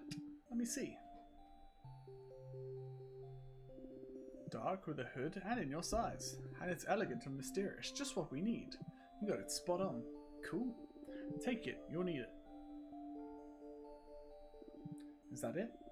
Well, you got the carnivorous habit, but we still got work to do. Is there much more to do? We're almost there. You're not trying to trick me, are you? Of course not. We've already got the god, the sacred book, the sanctuary, and the habit, and the animals will soon be at the butcher's. What's missing? The martyr of carnivorism. And we're back to this again.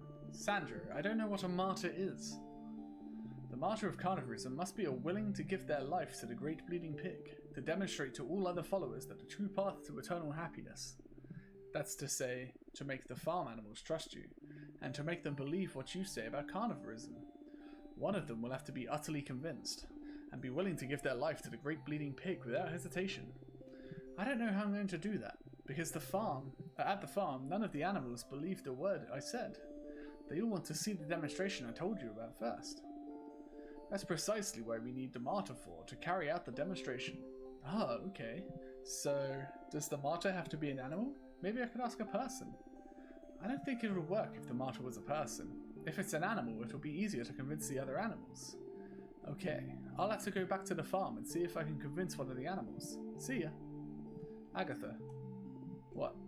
Nothing, I just want to say that you're doing really well. I'm sure that soon the animals won't be scared of you, and everything will start going well at the butcher's. I hope so, because my mum is getting desperate. It'll be fine, you'll see. Because of you. Agath Knife, the awesome prophetess of carnivorism. Well, thanks, I guess. No problem, all the credit is yours, you're working hard. Okay, I'm going to the farm, see you later. Bye.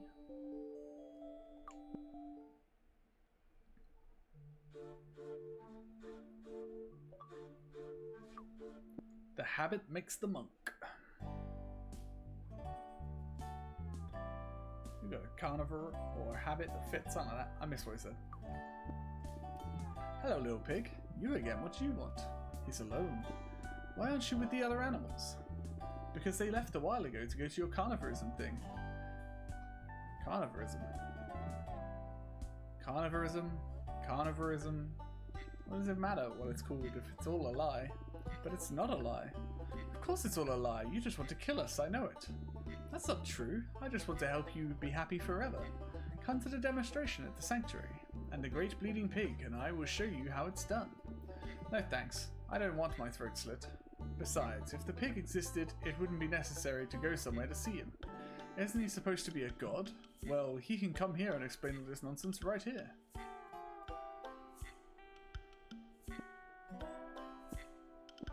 Hey, I've got an idea that you're going to love. What? Do you want to be the martyr of carnivorism? What's that? The martyr of carnivorism is a very important and brave animal that believes in the great bleeding pig and sacrifices his life to show the other animals that they don't need to be scared of being turned into meat. And the best part is, the martyr will be the first to achieve eternal happiness after death. What do you think? Sounds cool, right? No, it sucks. Oh. You think I want to go to your butcher so you can turn me into ham on my first birthday? Oh, it's your birthday today? Yes. Well, why don't you come to the sanctuary and celebrate with your friends? That way the great bleeding pig can congratulate you and gift you eternal happiness. I already told you I'm not interested in any of that rubbish. I don't believe in any of it. It's not rubbish. Oh, really? In that case, if he exists, that pig can come and wish me a happy birthday right here, and make sure he brings something to drink. I've got a hell of a thirst on. If he comes, I'll be the martyr of carnivorism. What? Where's this fat bloody pig of yours, huh? Where is he? Because I can't see him. You made it all up.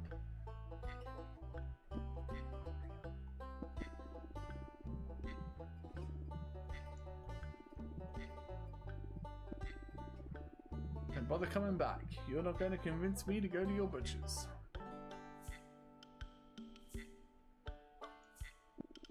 I opened that window before. Hang on a second.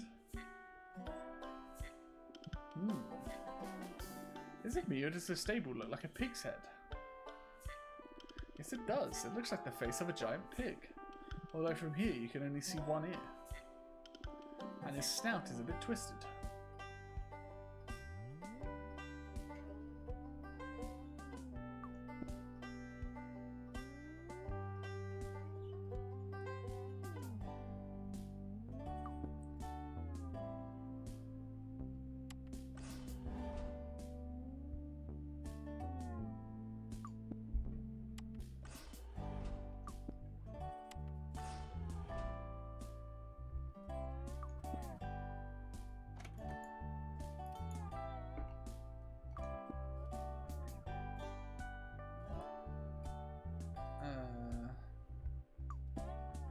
Take the rope.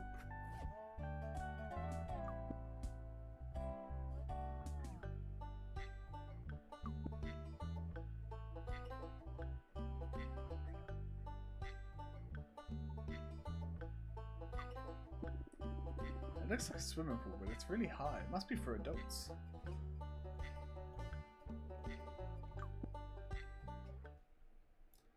I'll run all the way to the beach. Oh, actually, I guess I can just teleport.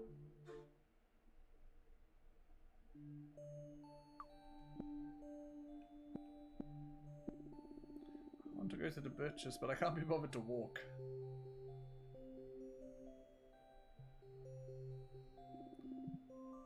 Yep, see you later.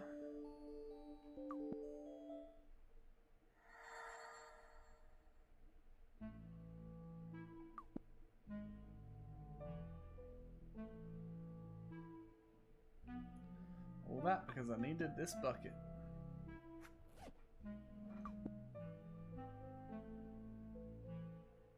Wish there was a quicker way back to the farm.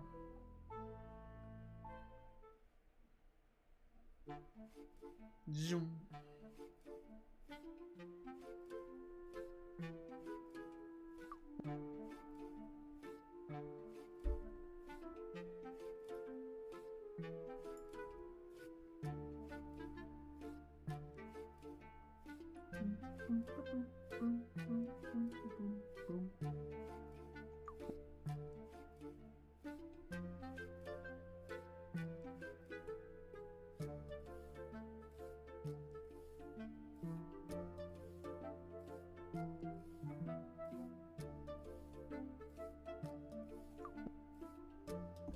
Oops.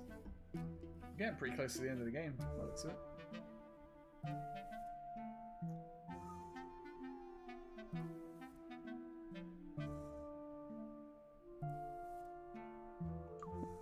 It's been fun. Lots of reading. A lot less reading than coffee talk. But still a good game.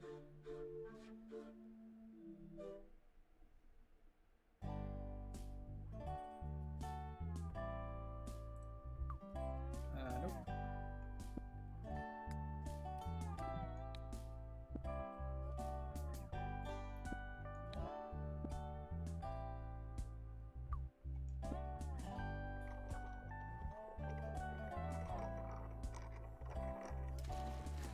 As a deep well.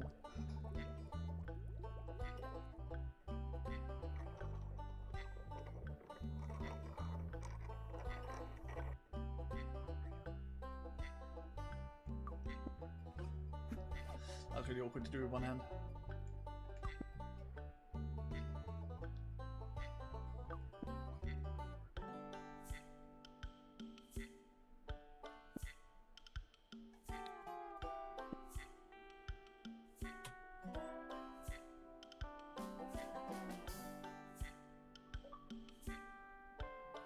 Trust me, I'm an engineer.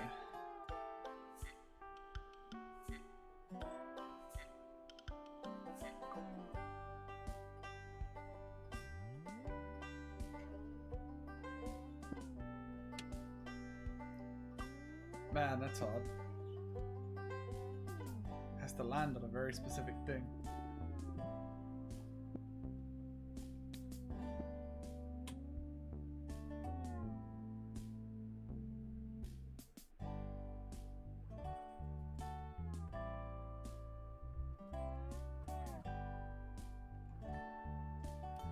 God, this is tough.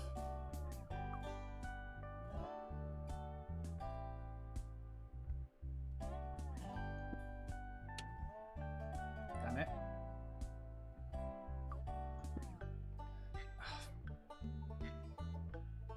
Also keep forgetting I have to do the water every time as well.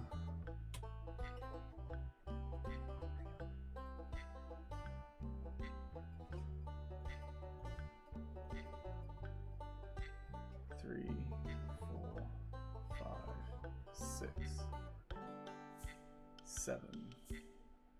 I lost count. 1, 2, 3, 4, 5, 6.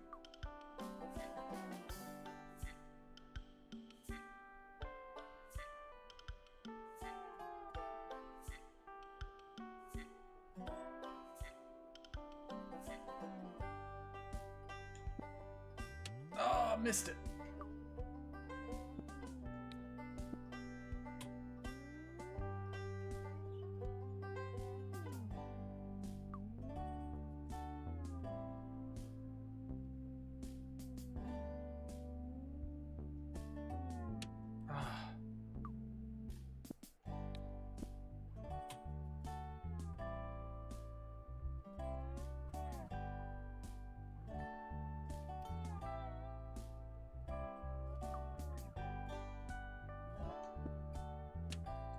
Missed it again. This is hard.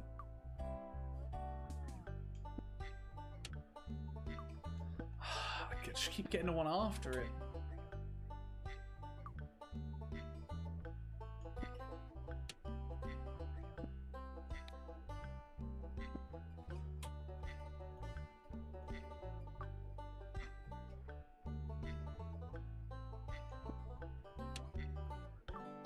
Nope.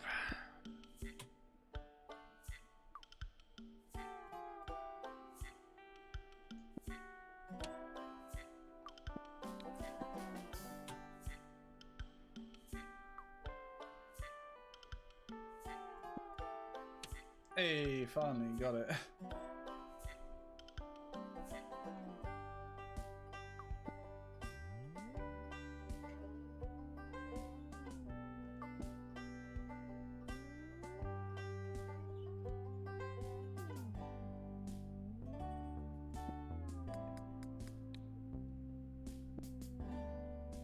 Hey, what's happening now? Have you found your pig god yet? Yes, and he gave me this bottle of special carnivorous liquor to toast you and celebrate your birthday. He says you should try it and hopes you like it. Are you trying to poison me? No. Ah, he said that if you drink it, he'll come and speak to you. Yeah, of course. That's how I met him. Just after I took a swig of that cocktail, the Great Bleeding Pig appeared. And he told me all about carnivorism. Whatever you say. Anyway, pass me that liquor. I want to see what it tastes like.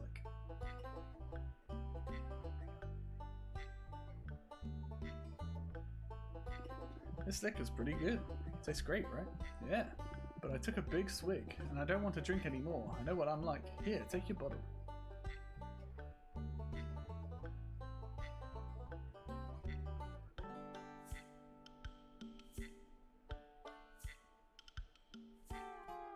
What's she doing? What are you doing?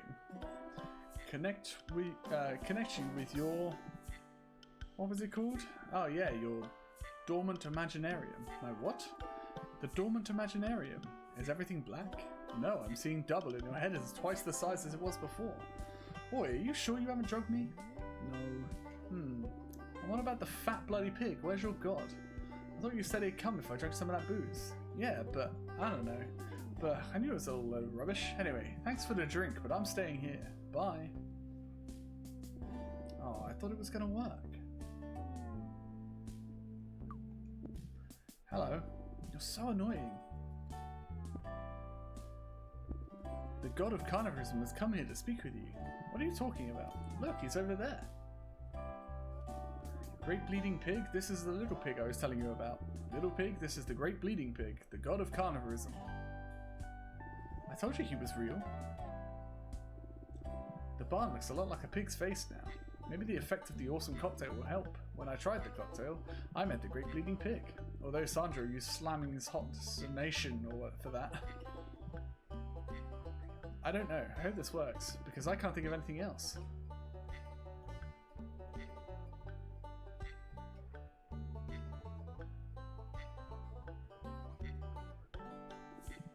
Hello? Yes, it's me. A year, yes. Thank you so much, Big Blood. Oh, I'm sorry. Great Bleeding Pig, God of Carnivorism. Cool, it seems to be working. Yeah, sorry, I thought it was all a really big lie. I thought humans only wanted animals so they could eat them. But if you say this girl can be trusted... Yes, sorry, Agatha, sorry. Agath Knife, prophetess of carnivorism, of course. It won't happen again. Can I ask you something, Great Bleeding Pig? Is it true that by following carnivorism, us animals can be happy forever? Oh. Seriously? Then first we have to be turned into meat like she says? That's right. Of course, now I believe. Completely. In you and Agatha. Of course I want to join and be able to achieve eternal and absolute happiness. That would be amazing. The prophetess asked me before, and now I think I'm ready. I'll go to the sanctuary and tell them all my friends about the prophetess told us to be true. Yes, yes. Don't worry, Great Bleeding Pig. I won't ever doubt again. I will give my flesh and I'll do whatever is asked of me, for eternal life and for Agatha. It's me that should give thanks for the opportunity to be the martyr of carnivorism. Goodbye. I'm not really sure how, but we have a volunteer who wants to die for carnivorism. The little pig who didn't trust me now says he wants to give his life. He left so fast, I couldn't tell him how to get to the butcher's. I hope he knows where to go. Cool, it's done. We should go and tell Sandro.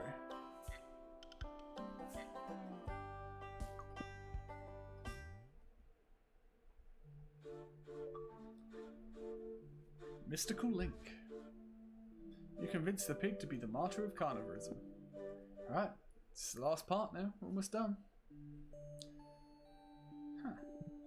Sandro? Are you hiding again? The Sacred Book of Carnivorism. There's a note on top. It says, "Congratulations, Agatha. You've completed the religion creation course. During your quest, you have assembled all the necessary elements to create your own religion, carnivorism. Only the most important part remains, but you have to face that on your own. You must now make use of all the elements so that carnivorism becomes a reality, and your animals give themselves freely to your knives, without fear, just as you wished. To achieve that, you must now carry out the demonstration that we talked about on a number of occasions. I've bookmarked the sacred book where it explains the carnivorist ritual. All the steps you must take to make the ritual a success are outlined there. I've rewritten it so that you can understand what you wrote without any problems. I've also left you a lectern on the table, and some candles and a lighter. Take it all. You'll need it for the ritual. From here on, I won't be able to help you any further, but I'm sure you'll be just fine without me. I don't know if we'll meet again, but I wanted to tell you that you've been a great student, and I've really enjoyed working with you. I'm sorry I wasn't able to say goodbye in person, but I've had to solve a problem I was having with a workmate, and had to leave in a hurry. Anyway, I hope you enjoyed the course as much as I did, and you'll see how everything starts to go well from here, and you'll be very happy. Well, that's it. Take care. Blessings, good night, and farewell. Signed, Sandro, the awesome master of divinations. Ah, Sandro was cool. I'm gonna miss him. You're an awesome magician, and I'm sure you can hear me, so I want to tell you that I had a great time creating carnivorism with you too. It was really cool. If you come to the butcher's one day, we'll give you a good discount. I'll take the things you've left me and go to the sanctuary now. I'm sure all the animals will have arrived from the farm and will be waiting for me. Let's hope the ritual goes well.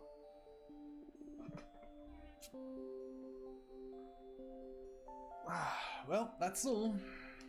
Take care and thanks for your help, Sandro. Signed, Agatha, the prophetess of carnivorism. Poof. I knew you were listening to me.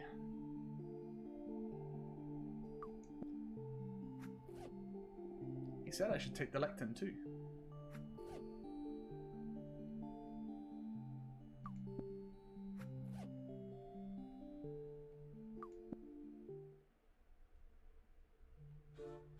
Alright, let's go.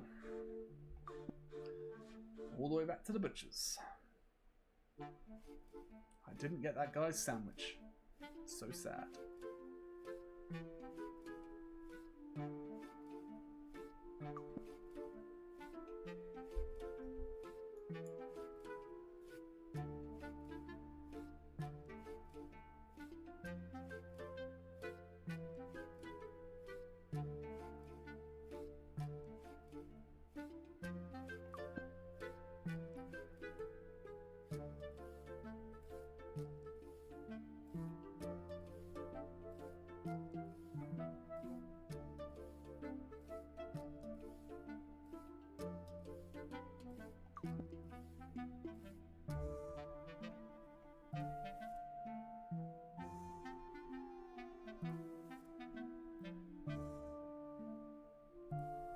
Almost there. In we go. Mother, what's wrong? Why are the lights off? Mum, what are you doing on the floor? Mum? Oh child, thank God you've arrived. Why have you turned off the lights? I didn't turn them off. The electricity company has cut us off for not paying the bills. Oh, okay. And why are you sat on the floor? Because a moment ago a pig came running through the door shouting and it scared me half to death. I thought he was going to eat me or attack me, but he kept on running and joined the other animals in the back room that arrived earlier. Is that a rule in the sanctuary? No, in the back room, the abattoir. What sanctuary are you talking about? Never mind. Are you sure? I don't understand. I don't know what you've done, Agatha, but I'm scared. Don't worry, I'll go and speak to them now. By tomorrow, all these animals will be made into burgers if all goes well. Well, do what you need to do, but be careful of that crazy pig. He'll take a chunk out of you if he bites you.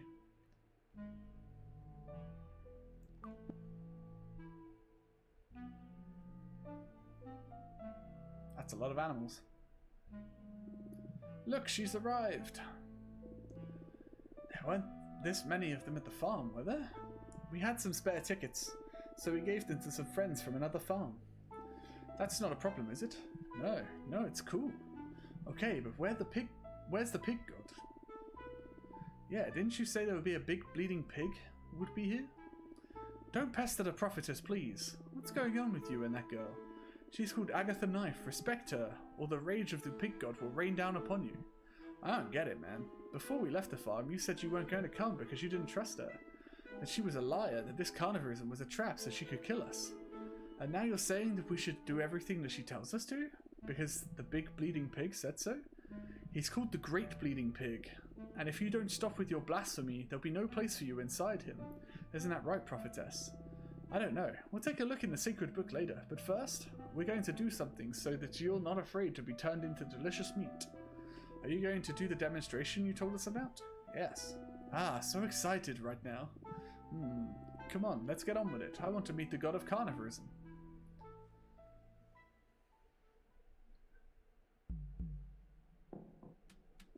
I think we can get started. The prophetess of carnivorism will be dressed in red, and a solemn welcome all future followers. Oh God! And a solemn welcome all future followers will receive from her. I guess I need to put the habit on. Bored. Is it going to start now or what? Hang on a second.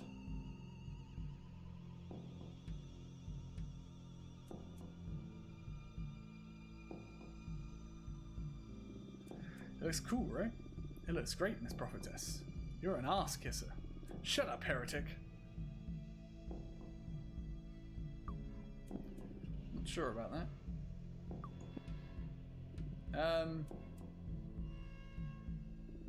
What is she doing? Animal friends, thank you all for coming to the sanctuary. I, Agatha Knife, the prophetess of carnivorism, am going to teach you all about how this dying and being happy after thing works. We're going to do a ritual together, okay? Oh yes, the ritual. That's where the Great Bleeding Pig said he needed me for. So you were serious when you said you'd seen the Great Bleeding Pig? Of course. He came to the farm after you had all left, and he wished me a happy birthday, and he shared with me a delicious carnivorous cocktail. No way. I'm telling you the truth. You have to believe me. But above all, you have to believe Agatha, the prophetess, because everything she said was true. The great bleeding pig told me. But I'm scared of being killed and eaten, aren't you? I understand how you feel. You fear the day that a truck takes you to an old butcher's, where they carve you up without showing any compassion, and everything turns to black, where you can't see, where you can't hear, where you can no longer feel. Give it a rest, man. You'll be dead forever. You're creeping me out, but brothers and sisters, it doesn't need to be that way. Agatha and the great bleeding pig want to give us a beautiful carnivorous death, so that we can attain an happiness that is both eternal and absolute. That's right. Well, if you're so sure that Agatha says it's true, why don't you let her kill you? That's right, didn't you say you were scared? I will willingly die to show you the way to eternal happiness, when the prophetess so desires. All in good time. Excellent.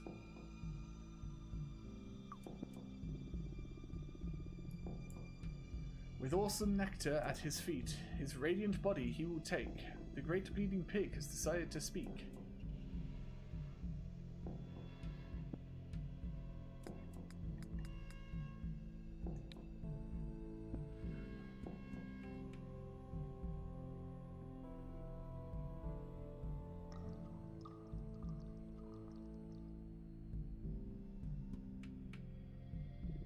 There's no blood left in the bottle.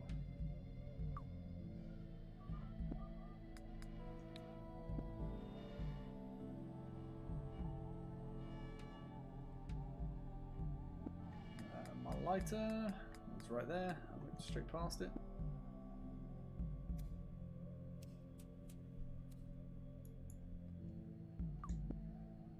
I'm going to ask the great bleeding pig to come to the sanctuary. Seriously? Yes, but I think he needs to use your body. That would be an honor for me, Agatha. Cool, I call him now. I'm ready. Great bleeding pig, god of carnivorism. I don't know if you can hear me, but, well, I've marked the martyr with blood and some candles. The animals can't wait to meet you. You can come and join the ritual when you please. About time. Is he really going to come? Shut up, you're making me nervous.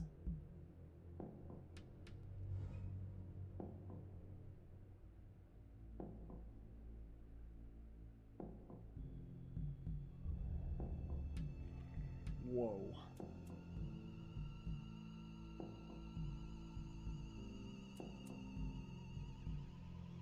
Hey, is it really you? But Sandro told me you weren't, well, that you were part of carnivorism, like the book and all that, but you weren't... Yes, you're the same as when I met you, although much smaller. But then... Yes. Okay, cool. I peed myself. Was that the voice of the great bleeding pig? I didn't understand a word of what he said. I hope he isn't angry. Look, these animals have some doubts about carnivorism. I've invited them all to the sanctuary so that they can meet you and you can show them how they can be happy after dying to be made into meat. Yes, I've explained that to them lots of times, what you told me. The thing is, there are some details I don't remember well, and I suppose they are important to help the animals not be scared. Just a minute ago, yes. He told them more or less the same as I did, and it made no difference, so it would be cool if you could help me convince them to have faith in carnivorism. Okay. I'm on it. Let's see. You saw how your friend was speaking weirdly and blood was coming out of his eyes, right? Yes? Well, that's because the great bleeding pig has entered his body. The god of carnivorism is here with you all now. He just told me that he's going to help with the ritual, so that you can see carnivorism is real. Yes. He says that before going any further, he wants to tell you something. But we don't understand the carnivorous language. Don't worry, I'll translate. Whenever you're ready, great bleeding pig. Listen carefully, unbelievers. Agatha is the only one that can give you eternal and absolute happiness through a carnivorous death, like she did for me. What? Agatha killed the Great Bleeding Pig? I don't remember that. Probably the pig I killed at the beginning. It was many years ago at the same farm that most of you have come from. At the Allen family farm? Oh, it's going to be the little one I accidentally killed. Yep, I was just a piglet, and it was nearly time for me to be taken away by the meat truck. I was fearful of that day because I, like you, didn't want to die. But one day Agatha entered the barn, saw me, and smiling, took me softly into her arms. No one had ever showed me so much love as the little girl with the blue hair showed me with that hug. Thanks to her, my fear disappeared.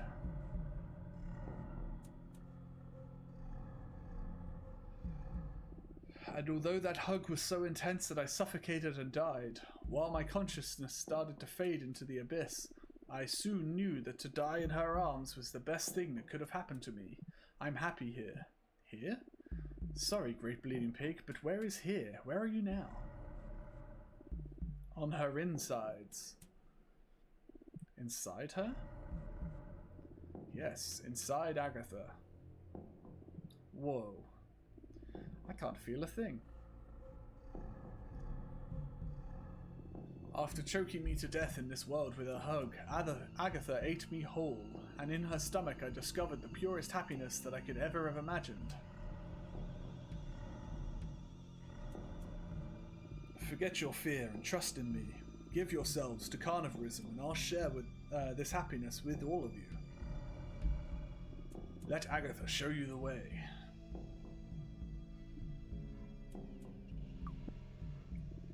Sacred tears upon the new believers will fall.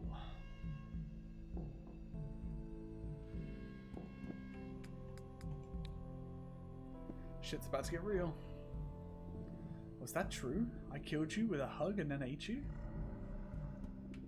No, I think my mum mentioned it recently, but I don't remember anything. Sorry, I didn't mean to hurt you.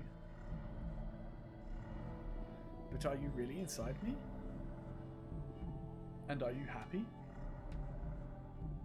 Cool. Well, I hope this doesn't hurt you too much. And don't let the martyr pig suffer, please. Okay. Thanks for helping me, Great Bleeding Pig.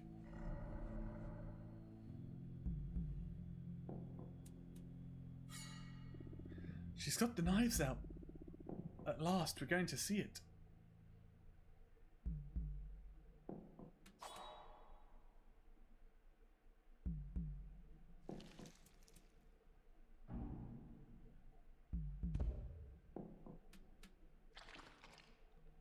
Jesus Christ.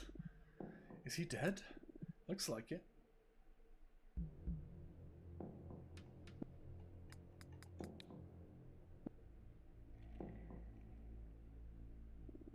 It's full again.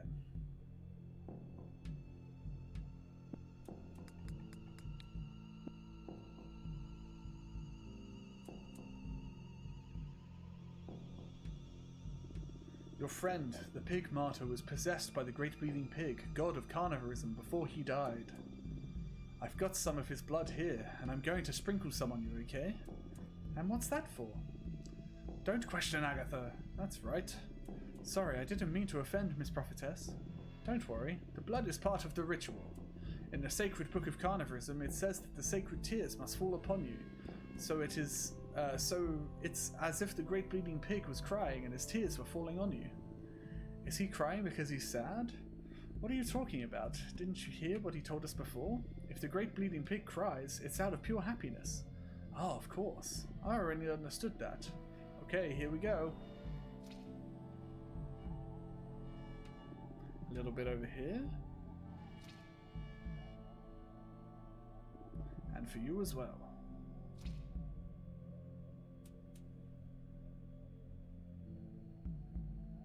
Ready? I feel cool. Me too. It's as if I don't know. It's cool. And it's the sacred blood smells great too. Right. Yes.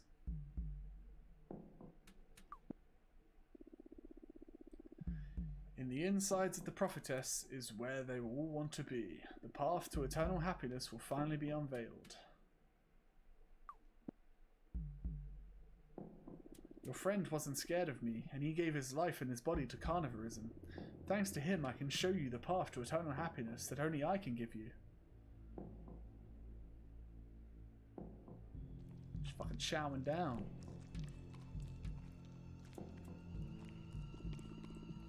Look, the martyr pig is smiling. Yes, now he's happy. Of course, now he's with the great bleeding pig thanks to Agatha. Now he'll be happy forever. I want the same, Agatha, and me. Please, take me too. Hey, me first. And that is the end.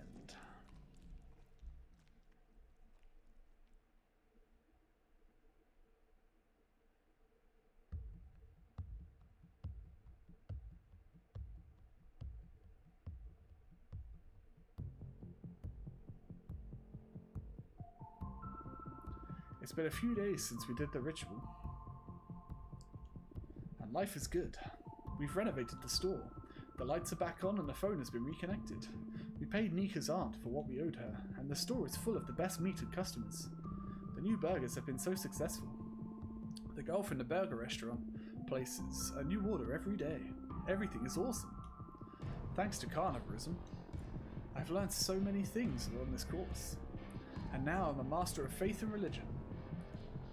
I know what God is, and how to make one. I've got a sacred book that makes no sense, and I've set up a sanctuary in the butchers. My religion is so cool.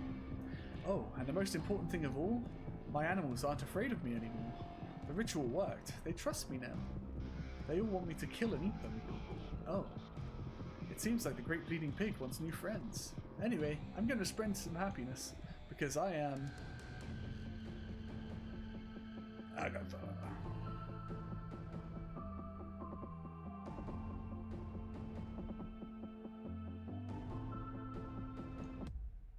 Ah, I pressed A just as it did that. Agath Knife.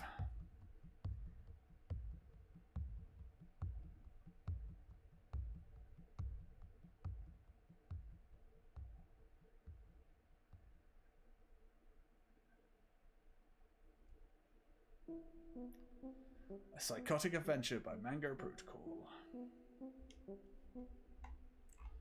Yeah, that was really fun. The Prophetess of Carnivorism. You created your own religion.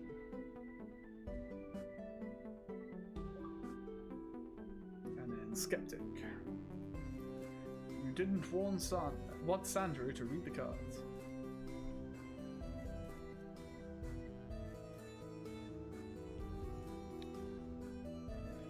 Cool. So I should have 2 achievements left, I think. Yeah. Ah, they're both secret, that's annoying. Alright, hang on.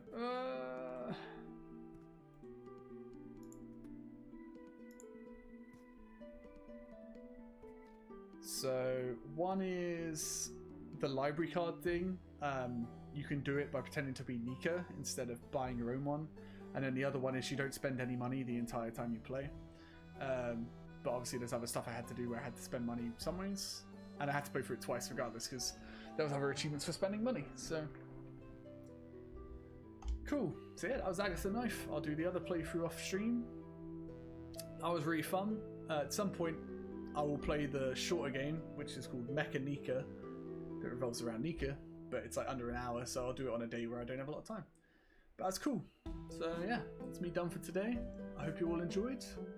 I might actually just play the other one tomorrow, because I don't have a lot of time to stream tomorrow, so it just makes sense, really. But we'll see. I'll figure it out tomorrow.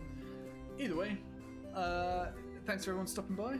I hope you all enjoyed, and yeah, I'll see you tomorrow. Bye.